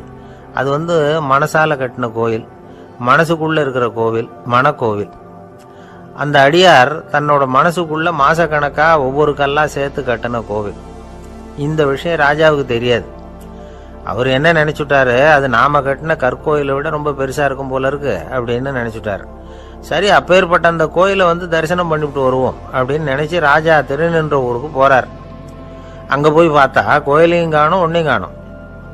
கடைசியில பூசலார் கட்டின மனக்கோவில் தான் அதுங்கிறத அவர் புரிஞ்சுக்கிறார். உடனே அந்த அடியாரின் காலில் விழுந்து வணங்குறார். அவரோ, இது மனசால முயன்ற கோவில், இதுக்கு இத்தனை பெருமையா அப்படின்னு ஆச்சரியப்படுறார். இதுல ஆச்சரியப்படுறதுக்கு ஒண்ணும் இல்ல. ஆண்டவன் விரும்புறது அகபக்தியையே தவிர புற தோற்றங்களே அல்ல. இதை நாம புரிஞ்சுக்கிட்டோம்னா நமக்குள்ள எந்த வேறுபாடுகளும் வர்றதுக்கு வழியே இல்லை. இன்னொரு ராஜா இருந்தார். அவரு ஆண்டவனுக்கு படைக்கிறதுக்காக ஒரு தார் நல்ல செவ்வாழைப்பழமா எடுத்துக்கிட்டு போகணும்னு நினைச்சார். அதனால முத நாளே அதை வாங்கிட்டு வர சொன்னார் வேலைக்காரங்கிட்ட. வேலைக்காரன் போனா கடைத்தெருவில் ஒரு தார் பழம் வாங்கினா. வர்ற வழியில அவன் குடிசை, அப்படியே எட்டி பார்த்துட்டு போவோமேன்னு நினைச்சான். போனான். அங்கே இவனோட குழந்தை பாவம் பசியால கத்திக்கிட்டு இருக்கு. இவன் பார்த்தான், இவ்வளவு பெரிய தாரில் ஒரு 2 பழம் எடுத்தா தெரியவா போகுது அப்படின்னு நினைச்சு ஒரு 2 பழத்தை பிச்சு அந்த குழந்தைகிட்ட கொடுத்தான். அது அதை வாங்கி வயிறார சாப்பிட்டுது. பசி அடங்குச்சு, விளையாட போயிட்டுது. இவன் அதுக்கப்புறம் வாழைப்பழத்தை எடுத்துக்கிட்டு அரண்மனைக்கு வந்தான். 2 பழம் பிச்சிருக்கிறது ராஜாவுக்கு தெரிஞ்சு போச்சு. இவன் உண்மையை சொல்லிவிட்டான். உடனே ராஜா, கடவுளுக்கு படைக்க வேண்டிய பொருளை குழந்தை எச்சில் பண்ண விட்டுருக்கியே அப்படின்னு சொல்லி அவனை கட்டி வச்சு சாட்டையால் அடிச்சார் பாவம். மறுநாள் பழத்தை கோயிலுக்கு எடுத்துட்டு போனார். கடவுள் முன்னாடி வச்சார். கடவுள் கண்ணை திறந்து பார்த்தார், பழம்லாம் அழுகி இருக்குது. என்ன இது அழுகி போன பழம் அப்படின்னார். ராஜா முழிச்சார். நல்லா தானே இருந்தது அப்படின்னு நினைச்சார். அப்போ கடவுள் அந்த ராஜா கிட்ட சொன்னாராம், இதை பார்ப்பா, இந்த தாரில் 2 பழம் தான் நல்ல பழம், அந்த 2 பழங்களையும் நேத்திக்கே நான் சாப்பிட்டுட்டேன் அப்படின்னாராம். அப்பதான் ராஜாவுக்கு புரிஞ்சுது, ஏழை குழந்தையின் பசியை தீர்க்கறதுக்காக உதவுன அந்த 2 பழம் தான் இறைவன் சாப்பிட்ட பழம்னு. இறைவன் இருக்கிற இடம் எது? இதுதான். ஒரு அப்பாவுக்கு 2 பிள்ளைங்க. மூத்தவன் ரொம்ப அடக்கம், அப்பா எது சொன்னாலும் கேட்பான். பெரியவங்களுக்கு கீழ்ப்படிஞ்சு நடப்பான். இளையவன் அப்படி இல்லை, தான் நினைச்சதை தான் சொல்லுவான், செய்வான். அடுத்தவங்க சொல்றதை கேட்க மாட்டான், அடங்கி நடக்க மாட்டான். இந்த 2 பேர்ல யாரை உங்களுக்கு பிடிக்கும்? பெரியவனை தான் பிடிக்கும். ஏன்னா அவன் தான் சொல்ற பேச்சை கேட்கறவன் அப்படின்னு சொல்லுவீங்க. ஆனா ஒரு ஞானி என்ன சொல்றாரு தெரியுமா? ஒரு குழந்தை அதன் அறிவுக்காக மதிக்கப்பட வேண்டுமே தவிர அதனுடைய கீழ்ப்படியும் தன்மைக்காக அல்ல அப்படிங்கிறார். நம்ம குழந்தைகளை சுயமா சிந்திக்கிறதுக்கு நாம விடுறதில்லை, மற்றவங்களை பார்த்து காப்பி அடிக்கிறதுக்கு தான் நாம் அவங்களுக்கு கற்றுக் கொடுக்குறோம். புகழ்பெற்ற மனிதர்கள் சிலருடைய பேரை சொல்லி நீயும் அவர் மாதிரி ஆகணும், இவர் மாதிரி ஆகணும் அப்படின்னு சொல்லிகிட்டே இருக்கிறோம். குழந்தைகள் தங்களுடைய தனித்தன்மையை வளர்த்துக்கிறதுக்கு நாம் தடையாக இருக்கிறோம். ஒரு குழந்தைகிட்ட அனாவசியமாக நம்பிக்கையை வளர்த்துடக்கூடாது, எந்த கோட்பாட்டையும் திணிக்கக்கூடாது. நாம் ஏற்கனவே அர்த்தமில்லாத கருத்துக்களையும் கொள்கைகளையும் மனசில் போட்டு நிரப்பி வச்சிருக்கிறோம். இந்த உலகத்துக்கு புதுசாக சேர்ந்திருக்கிற ஒரு குழந்தையின் தூய்மையான மனசில் நம்ம கருத்துக்களை அறிமுகம் செய்ய அல்லது திணிக்கிறதுக்கு நமக்கு எந்த அதிகாரமும் கிடையாது. ஒரு குழந்தைய நீ இந்த மதத்தை சேர்ந்தவன் அப்படின்னு பிறந்ததுமே ஒரு முத்திரை குத்தி போடுறோம். இது அதோட சுதந்திரத்தை ஆரம்பத்திலேயே கிள்ளி எறியறது மாதிரி தான். நீங்க ஒரு மதத்தின் வழிமுறைகளை கடைபிடிச்சிட்டு வர்றீங்க, அந்த வழியில போய்கிட்டு இருக்கிறீங்க, சரி, அதனால போறீங்க. அதுக்காக உங்க குழந்தையையும் அதே வழியில தான் வரணும் அப்படின்னு கட்டாயப்படுத்துறதுக்கு உங்களுக்கு என்ன உரிமை இருக்குது? அந்த குழந்தை சுயமா சிந்திச்சு ஒரு முடிவுக்கு வரட்டுமே, அதுக்கு நீங்க ஏன் தடையா இருக்கிறீங்க? நமக்கு உண்மையிலேயே நம்ம குழந்தை மேல அன்பு இருந்தா இது மாதிரி திணிப்பு வேலைகளை செய்யக்கூடாது. திணிப்பு வேலைகளிலிருந்து குழந்தைகளை காப்பாத்தினா போதும், அதுதான் ரொம்ப முக்கியம். அடுத்த தலைமுறை அற்புதமான தலைமுறையா உருவாகும். நாம தான் சாதி மத சங்கடங்கள்ல மாட்டிக்கிட்டு தவிக்கிறோம். அவங்களாவது சாதி மத வேறுபாடு இல்லாத சமுதாயத்தை பார்க்கட்டுமே, அந்த சௌகரியங்களை அனுபவிக்கட்டுமே. அதுக்கு நாம என்ன செய்யணும்னா ஒன்றும் செய்யாம இருந்தா போதும். ஒரு குழந்தைகிட்ட நம்ம கருத்தை திணிக்கும் பொழுது என்ன ஆகுது தெரியுமா? அது அவனை அவங்கிட்ட இருந்தே அப்புறப்படுத்தி விடுது, அவனுடைய தனித்தன்மையை அழிச்சுடுது, அவனை ஒரு எல்லைக்குள்ள திணிச்சுடுது. இதெல்லாம் அன்புங்கிற பேரால பெற்றோர்கள் செய்யற தப்பு. இதெல்லாம் கேட்டுக்கிட்டு இந்த காலத்துல அப்பா ஒருத்தர் சொன்னார், நான் கருத்துக்களை எல்லாம் என் பையன்கிட்ட திணிக்கிறது இல்லைங்க, ஆனா அதிகமா சாப்பிட சொல்லி கட்டாயப்படுத்துவேன் அப்படின்னார். உங்க வீட்டு சமையல் அவ்வளவு நல்லா இருக்குமான்னு கேட்டாங்க.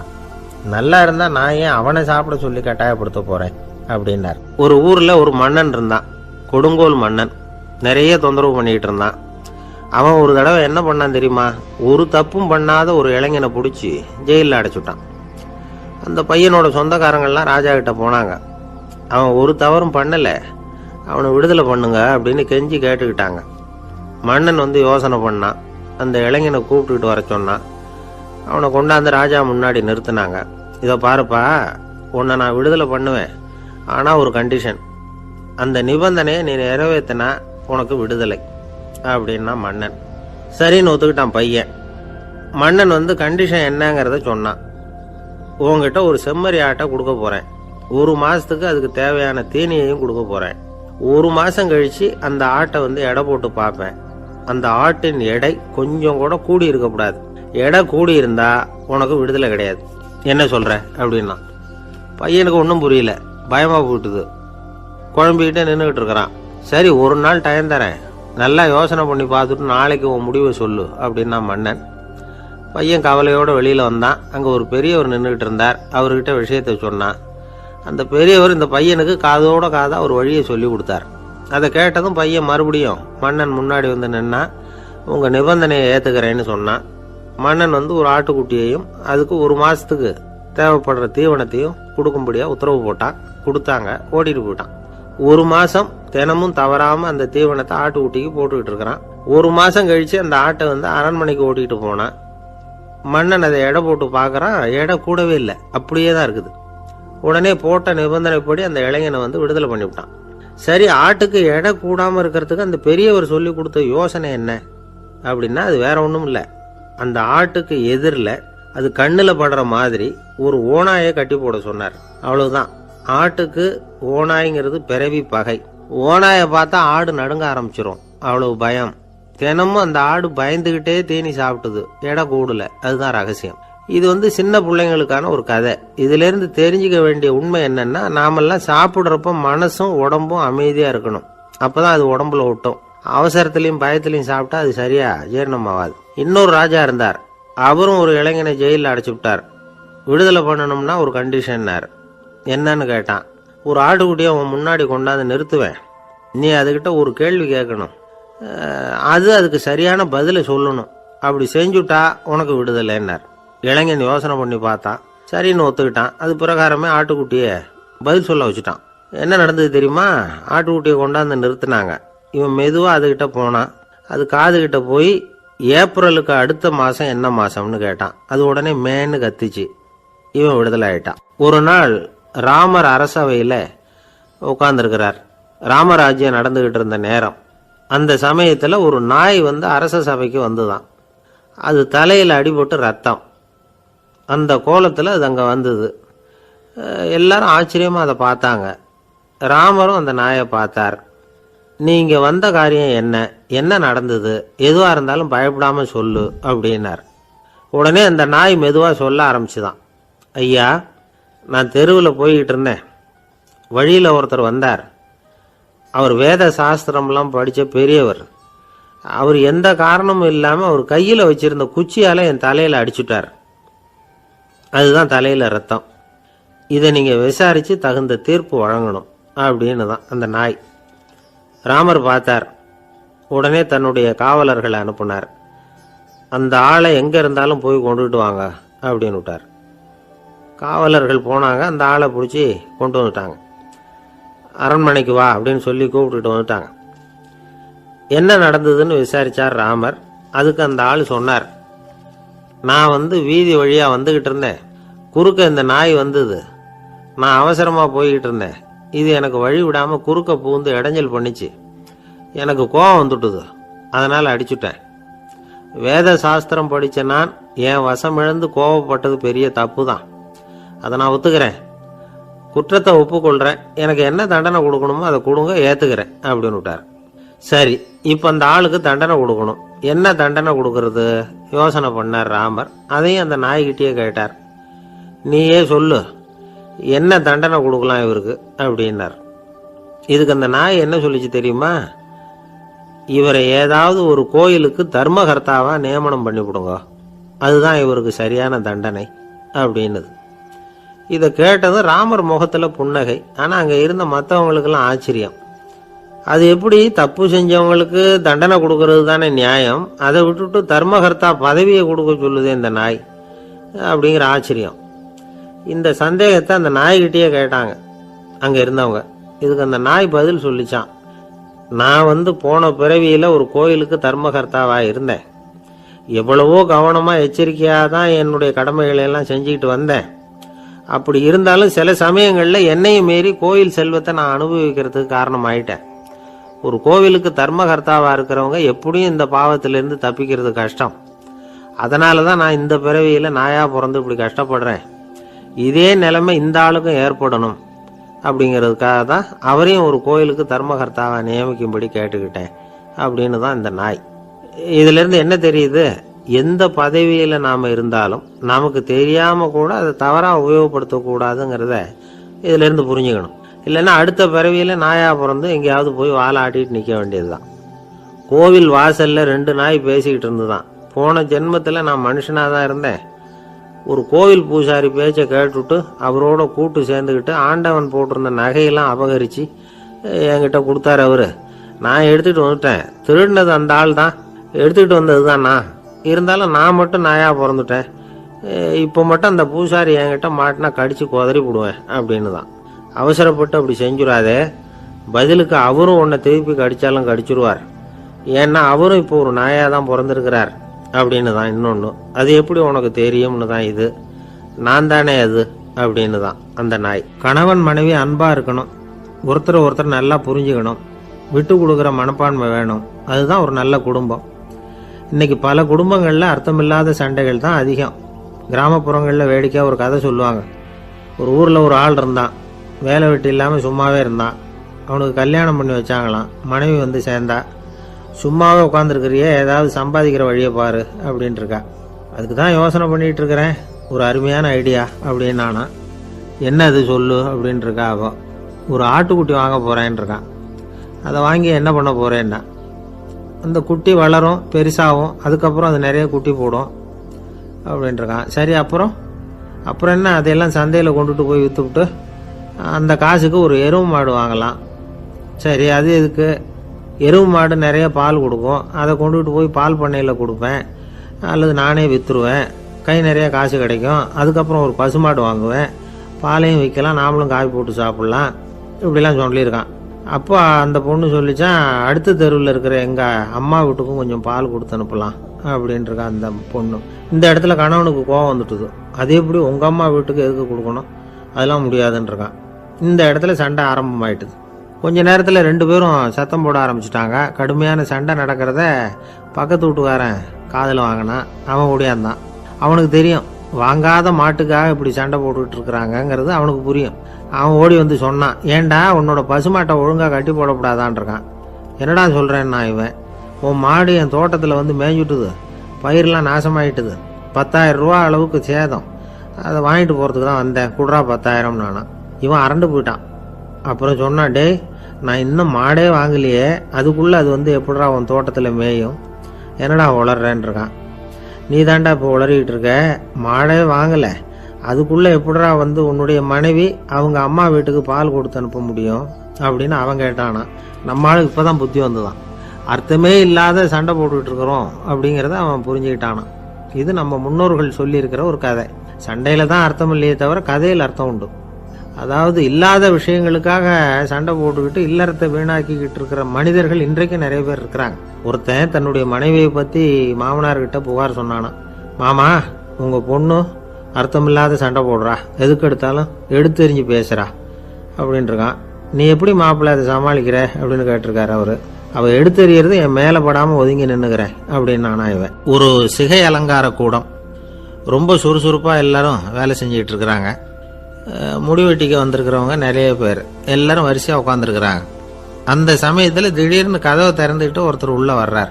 அவர் ஒரு பெரிய மனிதர். அவரும் முடிவெட்டிக்கிறதுக்காக தான் உள்ளே வந்திருக்கிறார். அவரை பார்த்த உடனே அங்கே வரிசையில் உட்காந்துருந்தவங்க எல்லாரும் எழுந்திரிச்சு அவர்கிட்ட வந்துட்டாங்க. அவரை சுற்றி நின்றுக்கிட்டாங்க. எப்படி இருக்கிறீங்க, நல்லா இருக்கீங்களா அப்படின்னு விசாரிக்க ஆரம்பிச்சிட்டாங்க. எல்லாம் முடிஞ்சதும் வந்தவர் கேட்டார், வரிசையில் கடைசியாக இருக்கிறவர் யார் அப்படின்னு கேட்டார். ஏன்னு கேட்டாங்க. நான் அதுக்கு அடுத்தபடியாக உட்காரணும், அதுக்காக தான் கேட்குறேன் அப்படின்னார். உடனே அங்கே இருந்தவங்கள்லாம் என்ன சொன்னாங்க தெரியுமா, நீங்கள் வந்து வரிசையில் காத்திருக்கக்கூடாது, நீங்கள் அரசாங்கத்தின் தலைவர், உங்களுக்கு நேரம் முக்கியம், அதனால் நீங்கள் முன்னாடி போங்க அப்படின்னு சொன்னாங்க. ஆனால் அதை அவர் கேட்கல. தோழர்களே, உங்களுடைய கருத்துக்கு ரொம்ப நன்றி, எல்லாரும் வரிசையாக தான் வரணும், அதுதான் முறை, வரிசையில் வரணுங்கிற நடைமுறையை நானும் பின்பற்ற விரும்புகிறேன், நாம் எல்லாரும் சமமானவர்கள் அப்படின்னார். இப்படி சொல்லிவிட்டு வரிசையில் கடைசியாக இருந்த ஒரு நாற்காலியில் போய் உட்காந்துக்கிட்டார். தன் சட்டை பையில் இருந்த ஒரு செய்தித்தாளை எடுத்தார், படிக்க ஆரம்பிச்சிட்டார். ஆனால் அங்கே இருந்தவங்களால இதை வந்து பார்த்துக்கிட்டு சும்மா இருக்க முடியல. ஒருத்தர் எழுந்திரிச்சு வந்தார். ஐயா, இப்போ என்னுடைய முறை வந்திருக்குது, நான் தான் போக வேண்டிய முறை, உங்களை இங்கே காத்திருக்க வைக்கிறத விட ஒரு 5 ஆண்டுகளுக்கு கூட நான் வந்து முடிவெட்டிக்காமே இருந்துட முடியும் அப்படின்னார். அவர் மறுபடியும் சொன்னார், ஐயா நீங்கள் வந்து வரிசை முறையை தாண்டி போக விருப்பப்படல, சரி, ஆனால் என்னுடைய முறையை வந்து மாற்றி கொடுக்கறதுக்கு எனக்கு வந்து முழு உரிமை இருக்குது, இதுக்கு பதிலாக உங்களுடைய கடைசி இடத்த நான் எடுத்துக்கிறேன், இதை நீங்கள் மறுக்க முடியாதுன்னார். அங்கே இருந்த மற்றவங்களும் இதை ஒரு மனசாக வற்புறுத்த ஆரம்பிச்சிட்டாங்க. அந்த பெரிய மனிதர் பார்த்தார், சரின்னு கடைசியாக ஒத்துக்கிட்டார். அவர் யார் தெரியுமா, அவர் தான் மாவீரர் லெனின். ரஷ்யாவில் கிரெம்ளின் சிகை அலங்கார கூடத்தில் தான் இது நடந்தது. எல்லாரும் இந்நாட்டு மன்னர்கள்னு வாயளவில் பேசுறதுல என்ன பிரயோஜனம், நாம் எல்லாரும் சமம்ங்கிறத நடைமுறையில் கடைபிடிச்சி காட்டினவங்க கொஞ்சம் பேர் தான். அவங்களில் ஒருத்தர் தான் லெனின். வரிசையில் நின்று வர்றதுங்கிறது ஒரு சிறந்த பண்பு, உயர்ந்த பண்பு. இன்றைக்கி பல இடங்களில் அது நமக்கு தேவைப்படுது. ஒரு ரேஷன் கடைவாசல், கடை திறக்கிறதுக்கு முன்னாடியே எல்லாரும் வந்து வரிசையில் நின்றுட்டாங்க. கடைசியாக வந்த ஒருத்தர் கியூவில் முன்னாடி போகிறதுக்கு முயற்சி பண்ணுறார். ஏற்கனவே நின்றுட்டு இருக்கிறவங்க அவரை முன்னாடி போகிறதுக்கு விட மாட்டேங்கிறாங்க. கடைசியாக போய் நில்லையா அப்படின்னு எல்லாரும் கத்துறாங்க. அது அவர் காதில் வாங்கலை. முண்டி அடிச்சுக்கிட்டு முன்னாடி போகிறதுக்கே முயற்சி பண்ணிகிட்டு இருக்கிறார். எல்லாரும் சேர்ந்து அவரை வலுக்கட்டாயமாக இழுத்து கொண்டாந்து பின்னாடி கொண்டு போய் நிறுத்திவிட்டாங்க. நிறுத்திவிட்டு சொன்னாங்க, அதை பாருப்பா, நாங்கள் இருக்கிற வரைக்கும் நீங்கள் முன்னாடி போய் எதையும் வாங்க முடியாது, தெரிஞ்சுக்கோ அப்படின்னாங்க. இப்போ அந்த ஆள் சொன்னாராம், நான் இங்கே பின்னாடி நிற்கிற வரைக்கும் நீங்களும் எதுவும் வாங்க முடியாது அப்படின்னாராம். ஏன்னு கேட்டிருக்கிறாங்க. நான் தான் அந்த கடையை திறக்க வேண்டிய ஆள் அப்படின்னா. ஒரு சராசரி மனிதனுடைய இயல்பு என்ன? இன்பம் வந்தா துள்ளி குதிப்பான், துன்பம் வந்தா சோர்ந்து போய் ஒரு மூலையில உட்காந்துருவான். இவன் தான் சராசரி மனிதன். ஆனா ஒருத்தன் இன்பம் வந்தா அதுக்காக மகிழ்ச்சி அடையறதில்ல, துன்பம் வந்தா அதுக்காக சோர்ந்து போறதில்ல அப்படின்னு வச்சுக்கோங்க. அப்படி இருந்தா அவன் சாதாரண ஆள் கிடையாது. ஒரு ஊர்ல ஒரு ஞானி இருந்தார். அவரை தேடிட்டு ஒரு பெரியவர் வந்தார். ஐயா, ஞானத்துல சிறந்த ஞானம் எது அப்படின்னு கேட்டாராம். இதுக்கு அந்த ஞானி என்ன பதில் சொன்னார் தெரியுமா? இன்பத்தினால மகிழ்ச்சி அடையாமலும் துன்பத்தினால சோர்வு அடையாமலும் இருக்கிறது தான் அந்த ஞானம், பெரிய ஞானம் அப்படின்னாராம். சரி சுவாமி, அப்படிப்பட்ட ஞானம் உங்களுக்கு எப்படி வந்ததுன்னு கேட்டிருக்காரு இவரு. அதை நான் ஒரு கழுதைகிட்ட இருந்து கத்துக்கிட்டேன் அப்படின்னாராம் அவரு. இவருக்கு ஒன்றும் புரியல, ஒரு மாதிரியா முழிச்சிருக்கிறார். இதை அவர் புரிஞ்சுக்கிட்டார். நீங்க நாளைக்கு காலையில நம்முடைய ஆசிரமத்துக்கு வாங்க, புரிய வைக்கிறேன்னாராம். சரின்னு அவர் போயிட்டார். மறுநாள் காலையில ஆசிரமத்துக்கு வந்து சேர்ந்தார். ஞானி அவரை கூப்பிட்டு உட்கார வச்சார். வாங்க, வந்து இப்படி உட்காருங்க, கொஞ்ச நேரத்துல இந்த வழியா ஒரு கழுதை போகும், அதை கவனிச்சு பாருங்கன்னாராம். இவருக்கு இன்னமும் ஒன்றும் புரியாம போச்சு, ஒரே குழப்பம். இருந்தாலும் அந்த ஞானி சொன்னது மாதிரியே உட்கார்ந்துருக்கிறார். கொஞ்ச நேரத்துல அந்த வழியா ஒரு கழுதை போச்சு. அது முதுக நிறைய அழுக்கு மூட்டைகள், அதை சுமந்துக்கிட்டு போகுது. ஒரு சலவை தொழிலாளி அதை ஓட்டிகிட்டு போறார். கொஞ்சம் தூரத்துல ஒரு ஆறு இருக்கு. அங்க போய் துணியெல்லாம் சுத்தப்படுத்திக்கிட்டு சாயந்தரமா திரும்பி இந்த வழியாவே வருவாங்க. ஞானி சொன்னது மாதிரியே இந்த பெரியவர் அழுக்கு மூட்டையை சுமந்துக்கிட்டு போற அந்த கழுதையை கவனிச்சார். கழுதை போயிட்டுது. அதுக்கப்புறம் ஞானியை திரும்பி பார்த்தார். இப்ப அந்த ஞானி சொன்னார், சாயந்தரம் வரைக்கும் நீங்க இங்கேயே இருக்கணும்னார். அதே மாதிரி இவர் இருந்தார். சாயந்தரமா அந்த ஞானி சொன்னார், ஐயா, இப்ப கொஞ்ச நேரத்துல அந்த கழுதை இந்த வழியா திரும்பி வரும், அதையும் கவனிச்சு பாருங்கன்னார். இவரும் கவனிச்சு பாக்குறார். கழுதை வந்தது. அது முதுகுல சலவை செய்யப்பட்ட துணி மூட்டை, அது பாட்டுக்கு சுமந்துக்கிட்டு போய்கிட்டு இருக்குது. பெரியவருக்கு ஒன்றும் புரியல, பொறுமை இழந்துட்டார். சரி சுவாமி, இந்த கழுதைக்கும் உங்க ஞானத்துக்கும் என்ன சம்பந்தம் அப்படின்னார். இப்ப அந்த ஞானி விளக்கினார். ஐயா, இந்த கழுதை இதே மாதிரி தினமும் காலையில அழுக்கு மூட்டைகளை சுமந்துக்கிட்டு ஆத்துக்கு போகுது, மாலையில வெண்மையான சுத்தமான துணிகளை சுமந்துக்கிட்டு திரும்பி ஊருக்கு போகுது. காலையில இது போகும் பொழுது முதுகல அழுக்கு மூட்டைகளை சுமந்துக்கிட்டு போறோமேங்கிற வருத்தமும் அதுக்கு கிடையாது. சாயந்தரம் திரும்பி வரும்பொழுது சுத்தமான துணிகளை சுமந்துக்கிட்டு வர்றோமேங்கிற மகிழ்ச்சியும் அதுக்கு இல்லை. இதை பார்த்துதான் நானும் அது மாதிரி ஞானத்தை கத்துக்கிட்டேன் அப்படின்னாராம்.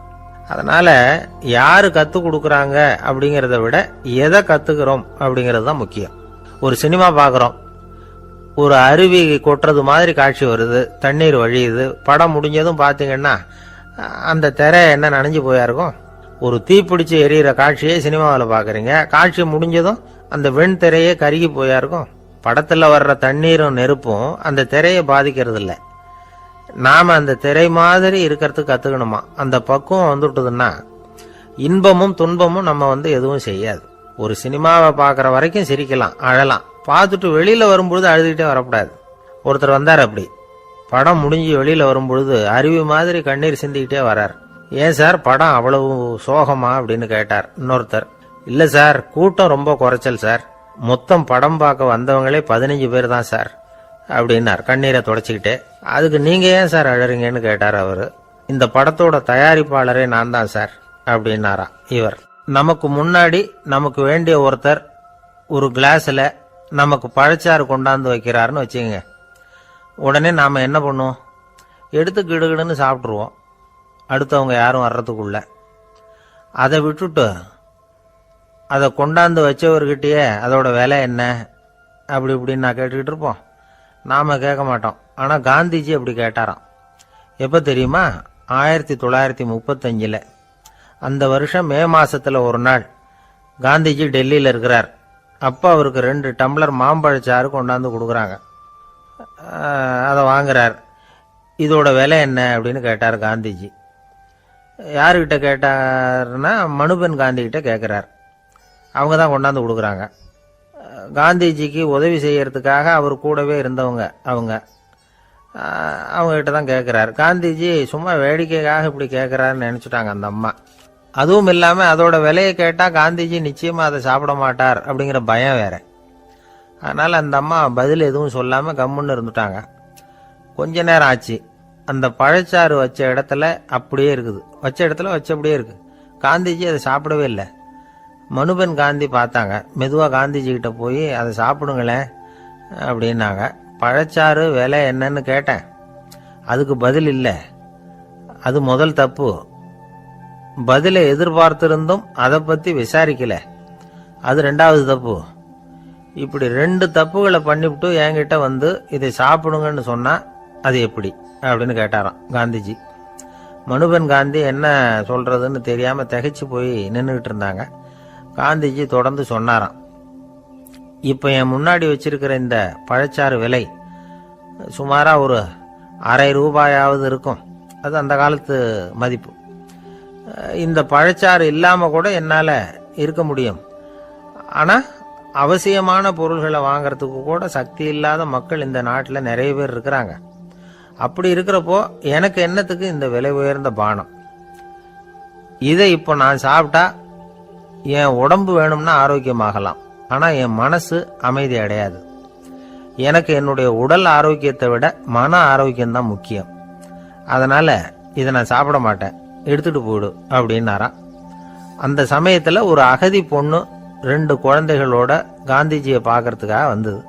வணக்கம் சொல்லிச்சு. காந்திஜி உடனே தனக்கு முன்னாடி இருந்த பழச்சாற்றை எடுத்து அந்த பொண்ணுகிட்டையும் குழந்தைகள்கிட்டையும் கொடுத்து சாப்பிட சொன்னார். அவங்க அதை வாங்கி ரொம்ப சந்தோஷத்தோட சாப்பிட்டாங்களாம். அதை பார்த்த காந்திஜி முகத்துல ஒரு புன்னகை, ஒரு பரவசம், ஒரு திருப்தி. அவர் மனசு நிறைஞ்சி இருந்தது. அப்போ அவர் சொன்னாராம், ஆண்டவன் எனக்கு எப்பவும் சரியான சமயத்துல கை கொடுப்பாருங்கிறது அதுக்கு இதுதான் அத்தாட்சி. நான் ஒரு இக்கட்டான சூழ்நிலையில் இருக்கிறப்ப கூட கடவுளின் கருணையால் அந்த சூழ்நிலை என்னை பாதிக்கல. என் கூட இவ்வளவு நாள் பழகியும் கூட இங்க இருக்கிறவங்க எனக்கு அதிக விலையுள்ள பழரசத்தை கொடுத்தாங்க. ஆனா சரியான நேரத்தில் அதை சாப்பிட வேண்டியவங்களை என்கிட்ட அனுப்பி வச்சு என்னை சந்தோஷப்படுத்தினார் கடவுள், அவருக்கு நன்றி அப்படின்னாராம் மகாத்மா காந்தி. உடல் ஆரோக்கியத்தை விட மன ஆரோக்கியம்தான் எனக்கு முக்கியம்னு சொன்னார் பாருங்க. அதை நாம எல்லாரும் மனப்பூர்வமா இன்னைக்கு சிந்திச்சு பார்க்கணும். இந்த காலத்துல எல்லாரும் அப்படியா நினைக்கிறாங்க? எனக்கு தெரிஞ்ச ஒருத்தர் இருந்தார். தினமும் காலையில ஒரு காபி சாப்பிட உட்கார்ற நேரத்துல பக்கத்து வீட்டுக்காரர் வந்து சேருவார் கரெக்டா. உடனே அவரும் தனக்குன்னு வந்திருக்கிற காப்பியை எடுத்து மனப்பூர்வமா பக்கத்து வீட்டுக்காரர்கிட்ட கொடுத்துருவார். அதுக்கப்புறம் அவருக்காக வேற காப்பி போட்டு கொண்டாந்து கொடுத்தாலும் வேண்டான்னு சொல்லிடுவார். ஆண்டவனா பார்த்து சரியான நேரத்துல அவரை எங்க வீட்டுக்கு தினமும் அனுப்பி வைக்கிறார் அப்படிம்பார். ஏன் அப்படி சொல்றீங்க அப்படின்னு கேட்டோம் ஒரு நாள். அதுக்கு அவர் சொல்றார், எனக்கு என்னோட உடல் ஆரோக்கியம்தான் முக்கியம். இத கடவுள் புரிஞ்சுக்கிட்டு எங்க வீட்டு காப்பியை சாப்பிடுறதுக்கு தினமும் அடுத்த வீட்டுக்காரனை அனுப்பி வைக்கிறார் அப்படின்னார் அவர். ஒரு நீதிமன்றம், அங்க ஒரு கொலை வழக்கு சம்பந்தமா விசாரணை நடந்துகிட்டு இருக்குது. அந்த வழக்கறிஞர் ரொம்ப தீவிரமா வாதாடிக்கிட்டு இருக்கிறார். தன்னுடைய கட்சிக்காரர் நிரபராதிங்கிறது அவருக்கு நல்லா தெரியும். அதனாலதான் அவர் சார்பா வாதாடுறதுக்கே ஒத்துக்கிட்டார். அப்படி அவர் மும்முரமா வாதாடிக்கிட்டு இருக்கிற சமயத்துல அவசரமா தந்தி ஒன்று வந்து சேர்ந்தது. அதை வாங்கி படிச்சு பார்த்தார். அதுக்கப்புறம் அதை மடிச்சு தன்னுடைய கோட்டு பையில வச்சுக்கிட்டு தொடர்ந்து வாதாட ஆரம்பிச்சிட்டார். பேசி முடிச்சாரு. அதுக்கப்புறம் அங்க கோர்ட்ல இருந்த சக வக்கீல்கள் அவர்கிட்ட வந்தாங்க. தந்தி ஒன்று வந்தது, என்ன விஷயம் அப்படின்னு விசாரிச்சாங்களாம். அப்போ அவர் சொல்லியிருக்கிறார், ஊர்ல சிகிச்சைக்காக போயிருந்த என்னுடைய மனைவி இறந்து போனதா தந்தி வந்திருக்குது அப்படின்னாராம். மற்ற வக்கீல்களுக்கு அதிர்ச்சி. என்னங்க இது, மனைவி இறந்ததை விட கேஸு முக்கியமா உங்களுக்கு அப்படின்னு கேட்டிருக்கிறாங்க. இறந்து போன என் மனைவி மறுபடியும் திரும்பி வர போறதில்ல. ஆனா என்னுடைய கட்சிக்காரர் ஒரு கொலை வழக்கில் மாட்டிக்கிட்டார். அவரும் நிரபராதி.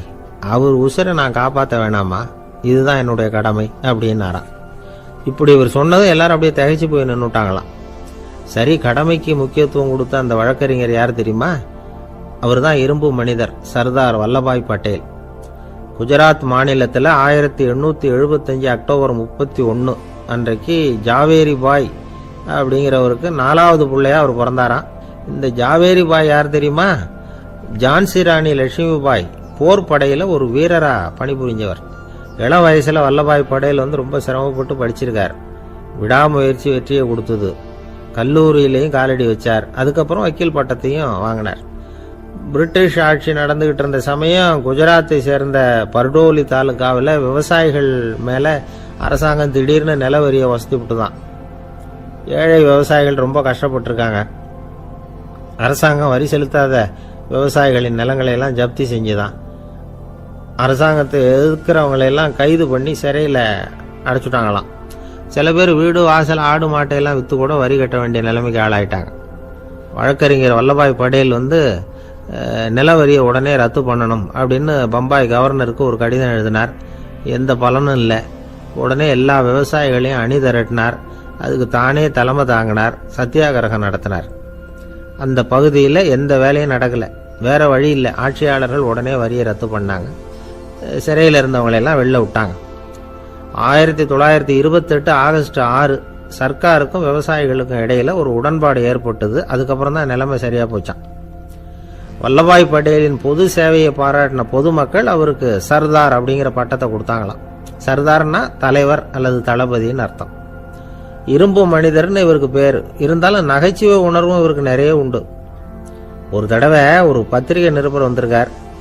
சர்தார் பட்டேல்கிட்ட அவருக்கு பிடிச்ச பண்பாடு கலாச்சாரம் எது அப்படின்னு கேட்கணும்னு ஆசை. அதனால அவரை பார்த்து கேட்டாராம், ஏங்க உங்களுக்கு பிடிச்ச கல்ச்சர் எது அப்படின்னு கேட்டிருக்கார். இதுக்கு சர்தார் பட்டேல் சொன்ன பதில் என்ன தெரியுமா? எனக்கு பிடிச்ச கல்ச்சர் அக்ரிகல்ச்சர் அப்படின்னாராம். ஒருத்தர் குதிரை ரேஸுக்கு போனார், பணம் கட்டினார், தோத்து போயிட்டார். மறுபடியும் போனார், பணம் கட்டினார், தோத்து போனார். அடுத்த தடவையும் பணம் கட்ட போனப்போ அவரை தடுத்து கேட்டோம், ஏன் சார் ஏற்கனவே விட்டது போதாதா, இன்னமும் இருக்கிறத விடணுமா அப்படின்னு கேட்டோம். விட்டதையெல்லாம் மொத்தமா எடுக்க வேணாமா சார், அதுக்காக தான் தொடர்ந்து பணம் கட்டுறேன்னாரு அவரு. இவரை திருத்துறது ரொம்ப கஷ்டம். இது ஒரு மனநோய். மனநோய்கள்ல பல வகை உண்டு. மனநோய்கள் பிரிவு அட்டவணையில சூதாட்டம்ங்கிறது அவதி வரும் நோய் அப்படிங்கிற தலைப்புல வருது. சூதாட்டம் 2 வகைப்படும்னு சொல்றாங்க உளவியல் நிபுணர்கள். ஒரு வகை எப்படின்னா, நண்பர்களோட சேர்ந்துகிட்டு மகிழ்ச்சியும் கிளர்ச்சியும் அடையறதுக்காக ஈடுபடுறது. பிரச்சனைகளை தீர்க்கறதுல ஒரு ஆர்வம். கேளிக்கைக்காக கொஞ்சம் விட்டு பிடிக்கிறது அப்படிங்கிற மனுஷனுடைய அடி மனசுல உள்ள விபரீத பிணைய சுபாவம், இதெல்லாம் அதுக்கு காரணம். இன்னொரு வகை எப்படின்னா, சூதாட்டத்தில் ஈடுபட்டு ஒரு கட்டாய நிலைமைக்கு ஆளாயிடுறது. ஈடுபடு அப்படின்னு மனசு ஒரு வெறித்தன்மையை தூண்டிக்கிட்டே இருக்கும். இப்படிப்பட்டவங்களுக்கு நாம தோத்துக்கிட்டு இருக்கோம்ங்கிறது தெரியும். நாம ஜெயிக்கிறதுக்கான சந்தர்ப்பம் இல்லைங்கிறதும் தெரியும். இதனால நமக்கும் கஷ்டம், நம்ம சுத்தி இருக்கிறவங்களுக்கும் கஷ்டங்கிறதும் புரியும். அப்படி இருந்தும் சூதாடுவாங்க. இதுக்கு காரணம் சூதாடியின் பகற்கனவு அப்படிங்கிறாங்க நிபுணர்கள். இந்த நிலைமைக்கு கட்டாய சூதாட்டம் அல்லது நிர்பந்த சூதாட்டம் அப்படின்னு பேர் வச்சிருக்கிறாங்க. இப்படிப்பட்ட ஆசாமி இருக்கிறது பூரா விட்டுருவான், கடன் வாங்குவான், திருடுவான். இருந்தாலும் என்னைக்காவது ஒரு நாள் ஜெயிச்சிருவேன் அப்படின்னு சொல்லிக்கிட்டே இருப்பான். விட்டதை எடுத்துருவேங்கிற ஒரு நம்பிக்கை சுடர் அவனுக்குள்ள எரிஞ்சுக்கிட்டே இருக்கும். இவனை மனநோயாளி அப்படின்னு சொல்லிட முடியாதான். என்ன காரணம்னா, இது மாதிரி ஆளுங்க கிட்ட மன போராட்டமோ கவலையோ பதட்டமோ இருக்கிறது இல்ல. சில விசேஷமான குணங்கள் இவங்க கிட்ட உண்டு. எதிர்ப்பு உணர்ச்சி, சிறுபிள்ளைத்தனம், சட்ட திட்டங்களையும் சம்பிரதாயங்களையும் உட தெரியாத மனப்போக்கு, பொறுப்பில்லாத தன்மை, நெறிதவறி நடக்கிறது எல்லாம் இவங்க கிட்ட உண்டு. ஆனா வெளிப்பார்வைக்கு ரொம்ப சிநேகமா இருப்பாங்க, அன்பா இருப்பாங்க. அப்படி இருக்கிறதாக காட்டிக்குவாங்க. ஆதாயம், சுயலாபம் இதெல்லாம் கருதி தான் பழகுவாங்க. இவங்க கேட்கறப்ப நாம பணம் கொடுக்கலன்னு வச்சுக்கோங்க, நம்மளை கை விட்டுருவாங்க. நம்ம மேல அவாண்டமா பழி சுமத்துறது கூட தயங்க மாட்டாங்க. தங்களுடைய சூதாட்ட நடவடிக்கைகளுக்கு சாதகமான காரணங்களை சொல்லிட்டு இருப்பாங்க. நீ வேணும்னா பாரு, ஒரே நாள்ல நான் இழந்ததையெல்லாம் மீட்டு லட்சாதிபதி ஆறனா இல்லையா பாரு அப்படிம்பாங்க. தோத்து போறத ஒரு படிப்பினையா இவங்க எடுத்துக்கிறதே இல்லை. தோத்து போறதுலேயே இவங்களுக்கு ஒரு அலாதியான சுகம். தனக்குத்தானே துன்பத்தை வரவழைச்சிக்கிட்டு இன்பம் அடையிறதுக்கு தன்வதை சுகம் அப்படின்னு பேர். இவங்கெல்லாம் அந்த ரகம். சில பேர் எப்படி தெரியுமா, மந்திர எண்ணங்களை வரவழைச்சிக்கிறது, சூதாடுறதுக்காக ஆபீஸ்ல கையாடல் பண்றது, அடுத்தவங்க கிட்ட இருந்து திருடுறது. இந்த மந்திர எண்ணம் தீவிரமாச்சுன்னா ஒரு மாதிரியா பேச ஆரம்பிச்சிருவாங்க. தோல்விதான் சார் வெற்றிக்கு முதல் படியும்பாங்க. தன்னால பகடக்காய்களையும் குதிரை ஓட்டிகளையும், அதாவது இந்த ஜாக்கிகள், அதெல்லாம் கட்டுப்படுத்த முடியுங்கிற பித்து நிலைக்கு இவங்கெல்லாம் தள்ளப்பட்டுருவாங்க. சில சூதாடிகள் ஆராய்ச்சி பார்த்ததுல என்ன தெரிய வந்தது தெரியுமா, அவங்கெல்லாம் குழந்தை பருவத்துல அன்புக்காக ஏங்கினவங்களாம், புறக்கணிக்கப்பட்டவங்களாம், உதவிகளை பெற முடியாதவங்க, இப்படிலாம் இருந்திருக்கிறாங்க. இவங்க வளர வளர மற்றவங்க சௌகரியம் பற்றி அக்கறை இல்லாதவங்களா ஆயிடுறாங்க. அதிர்ஷ்ட தேவதை தன்னோட இருக்கிறாங்க அப்படிங்கிற அசையாத நம்பிக்கை இவங்களுக்கு. இவங்களை திருத்துறது ரொம்ப கஷ்டம். அதனால பந்தயம், சூதாட்டம் இது மாதிரியான விஷயங்களை விட்டு விலகியே இருக்கிறது தான் நமக்கு நல்லது. ஒரு ஆள் சொன்னான், என்னுடைய குதிரை வேகமாக ஓடுறதுக்கு என்ன வழி அப்படின்னு கால்நடை மருத்துவர்கிட்ட யோசனை கேட்டேன். அவர் ஒரு பாட்டில் நிறைய மாத்திரைகளை கொடுத்து தினம் 2 மாத்திரை விதமாக கொடுக்க சொன்னார். நாள் 2 மாத்திரையை கொடுத்துட்டு அது மேலே ஏறி உட்கார்றதுக்கு போனேன். அவ்வளவுதான். அதுக்குள்ளே அது அம்பு மாதிரி பாஞ்சு ஓடி போச்சு. நான் இன்னும் உட்காரவே இல்லை, அதுக்குள்ளே பாஞ்சு ஓடி போச்சு அப்படின்னா. அடடா, அப்புறம் நீங்கள் என்ன பண்ணீங்க அப்படின்னு கேட்டாங்க. என்ன பண்ணுறது, மீதி மாத்திரை பூராவே நான் முழுங்கி விட்டு அதுக்கப்புறம் துரத்தி பிடிச்சி அது மேலே ஏறி உட்காந்தேன் அப்படின்னா அவன். துஷ்டரை கண்டால் தூர விலகு, இப்படி ஒரு பழமொழி உண்டு. எதுக்காக இப்படி சொல்லி வச்சாங்க? துஷ்டன் ஏதாவது தொந்தரவு கொடுப்பான், அதனால அவனை கண்டா பயந்துகிட்டு ஓடி ஒளிஞ்சுக்கோ அப்படின்னா இதுக்கு அர்த்தம் அப்படி இல்லை. ஒரு துஷ்டன் கிட்ட நெருங்கி போறோம்னு வச்சுக்கோங்க, அவன் நமக்கு கெடுதலான ஆலோசனைகள் எதையும் சொல்லலாம், அல்லது அவன் தீய உணர்வுகள் உள்ளவனா இருக்கலாம், அல்லது தீய செயல்கள் செய்யக்கூடியவனா இருக்கலாம், அல்லது தீய நட்புனால அவன் ஏற்கனவே கெட்டு போனவனா கூட இருக்கலாம். இப்படிப்பட்டவனை நெருங்கி போனா அவனோட பாதிப்பு நமக்கும் வந்துடும். அதனால விலகி போ அப்படின்னு சொல்றாங்க.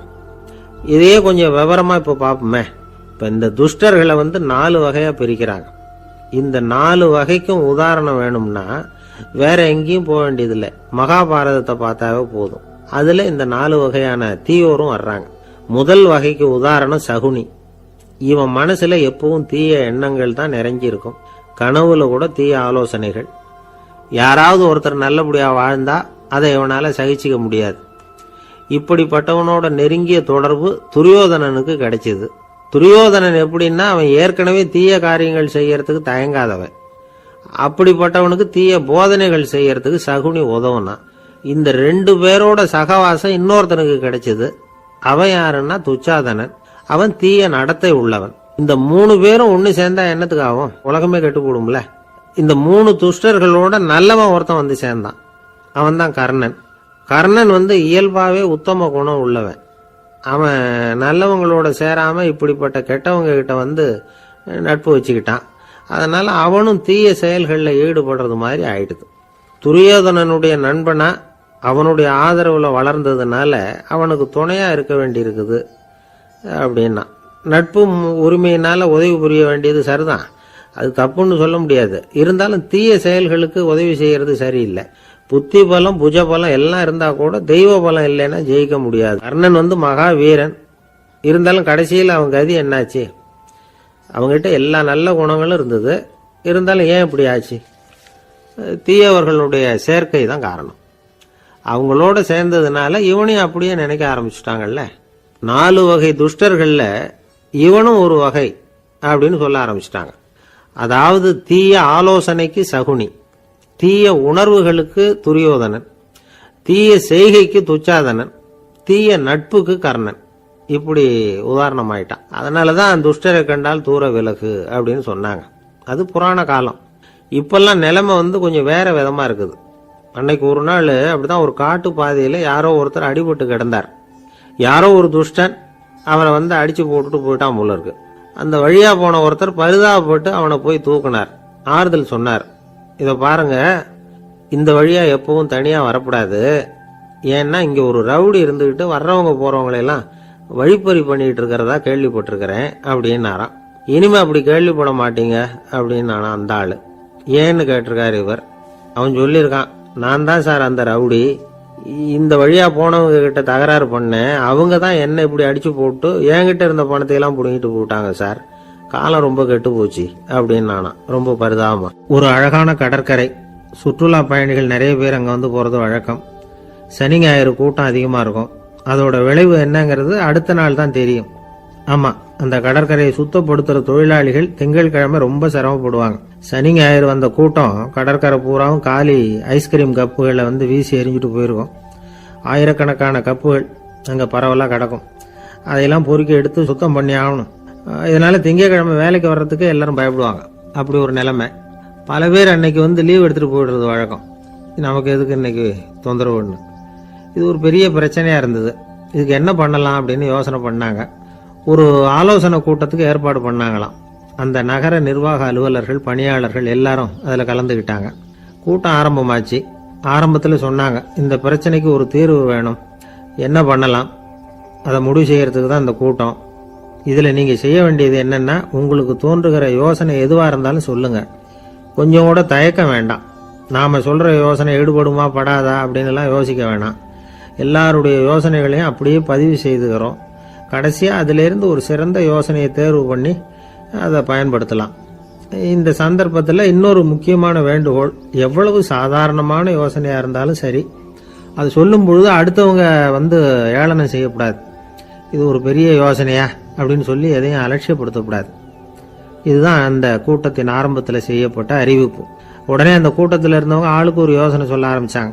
ஒருத்தர் எழுந்திருச்சார், இங்கே வர்ற சுற்றுலா பயணிகள்கிட்ட ஆளுக்கு $10 ஒரு டெபாசிட் மாதிரி வைப்பு பணமாக வாங்கிக்கணும். காலி ஐஸ்கிரீம் கப்பை திருப்பி கொடுத்தா அந்த பணத்தை திருப்பி கொடுத்துடலாம். இப்படி ஒரு ஏற்பாடு பண்ணிக்கிட்டா கப்புகளை தேடி பொறுக்கிட்டு இருக்க வேண்டியதில்லை. எல்லாம் ஒரே இடத்துக்கு வந்து சேர்ந்துடும். அப்படியே நாம் தூக்கிட்டு போய் ஒரு இடத்துல கொட்டி போடலாம் அப்படின்னார். இன்னொருத்தர் எழுந்திருச்சார், கப்பை கீழே போட்டால் $50 அபராதம் அப்படின்னு அங்கங்கே போர்டு எழுதி வச்சுடலாம். கப்புகளை போடுறதுக்கு அங்கங்கே பெரிய கூடைகளை வச்சுடலாம். நாம் சாவகாசமாக அந்த கூடைகளை சேகரம் பண்ணிக்கலாம் அப்படின்னாராம். இன்னொருத்தர் எழுந்திரிச்சு கொஞ்சம் கோபமாக பேசினார். கப்புகளை அவங்க வாயிலேயே திணிச்சுடணும், அதுகளை மொன்று சாப்பிட்டு பார்த்தா தான் தெரியும் அது எவ்வளவு கஷ்டங்கிறது அப்படின்னு ரொம்ப கடுமையாக பேசியிருக்கார். இது வேடிக்கையாக தெரிஞ்சாலும் இந்த யோசனையும் பதிவு செஞ்சுக்கிட்டாங்களாம். இப்படி பல யோசனைகள். கடைசியாக எல்லாத்தையும் படித்து பார்த்துட்டு பரிசீலனை பண்ணாங்க. அப்புறம் தான் யோசனை வந்தது. இவர் வேடிக்கையாக சொன்னது கப்புகளை அவங்கவுங்க வாயிலேயே திணிச்சு சாப்பிட சொல்லணும், அதுதான் தண்டனைன்னார்ல. ஏன் அப்படி சாப்பிட்றது மாதிரியே கப்புகளை தயார் பண்ணா என்ன அப்படின்னு சிந்திக்க ஆரம்பிச்சாங்களாம். ஆகா, அதுதான் சரின்னு ஒரு முடிவுக்கு வந்தாங்க. அதுலேருந்து உருவானது தான் இந்த வேஃபர் கப்ஸ். ஐஸ்கிரீமை சாப்பிட்டு முடிச்சதும் கப்பையும் சாப்பிட்டுடலாம். கோன் ஐஸ்கிரீம் சாப்பிட்றோம்ல, அதுதான். அமெரிக்காவில் மியாமி கடற்கரையில் ரொம்ப காலமாக இருந்துகிட்டு வந்த குப்பை பிரச்சனைக்கு இப்படி தான் ஒரு தீர்வு வந்துதான். இதிலிருந்து நாம் புரிஞ்சிக்க வேண்டியது என்னென்னா, நாம் அன்றாட எத்தனையோ பிரச்சனைகளை சந்திக்கிறோம், அதுக்கெல்லாம் தீர்வு உண்டு. அது எங்கே ஒளிஞ்சிருக்குன்னு கண்டுபிடிக்கணும். அந்த யோசனையையும் நல்லா தீவிரமாக யோசிக்கணும். யார் என்ன யோசனை சொன்னாலும் அதை அலட்சியப்படுத்தக்கூடாது. அக்கறையோடு கவனிக்கணும், அதை யோசித்து பார்க்கணும்.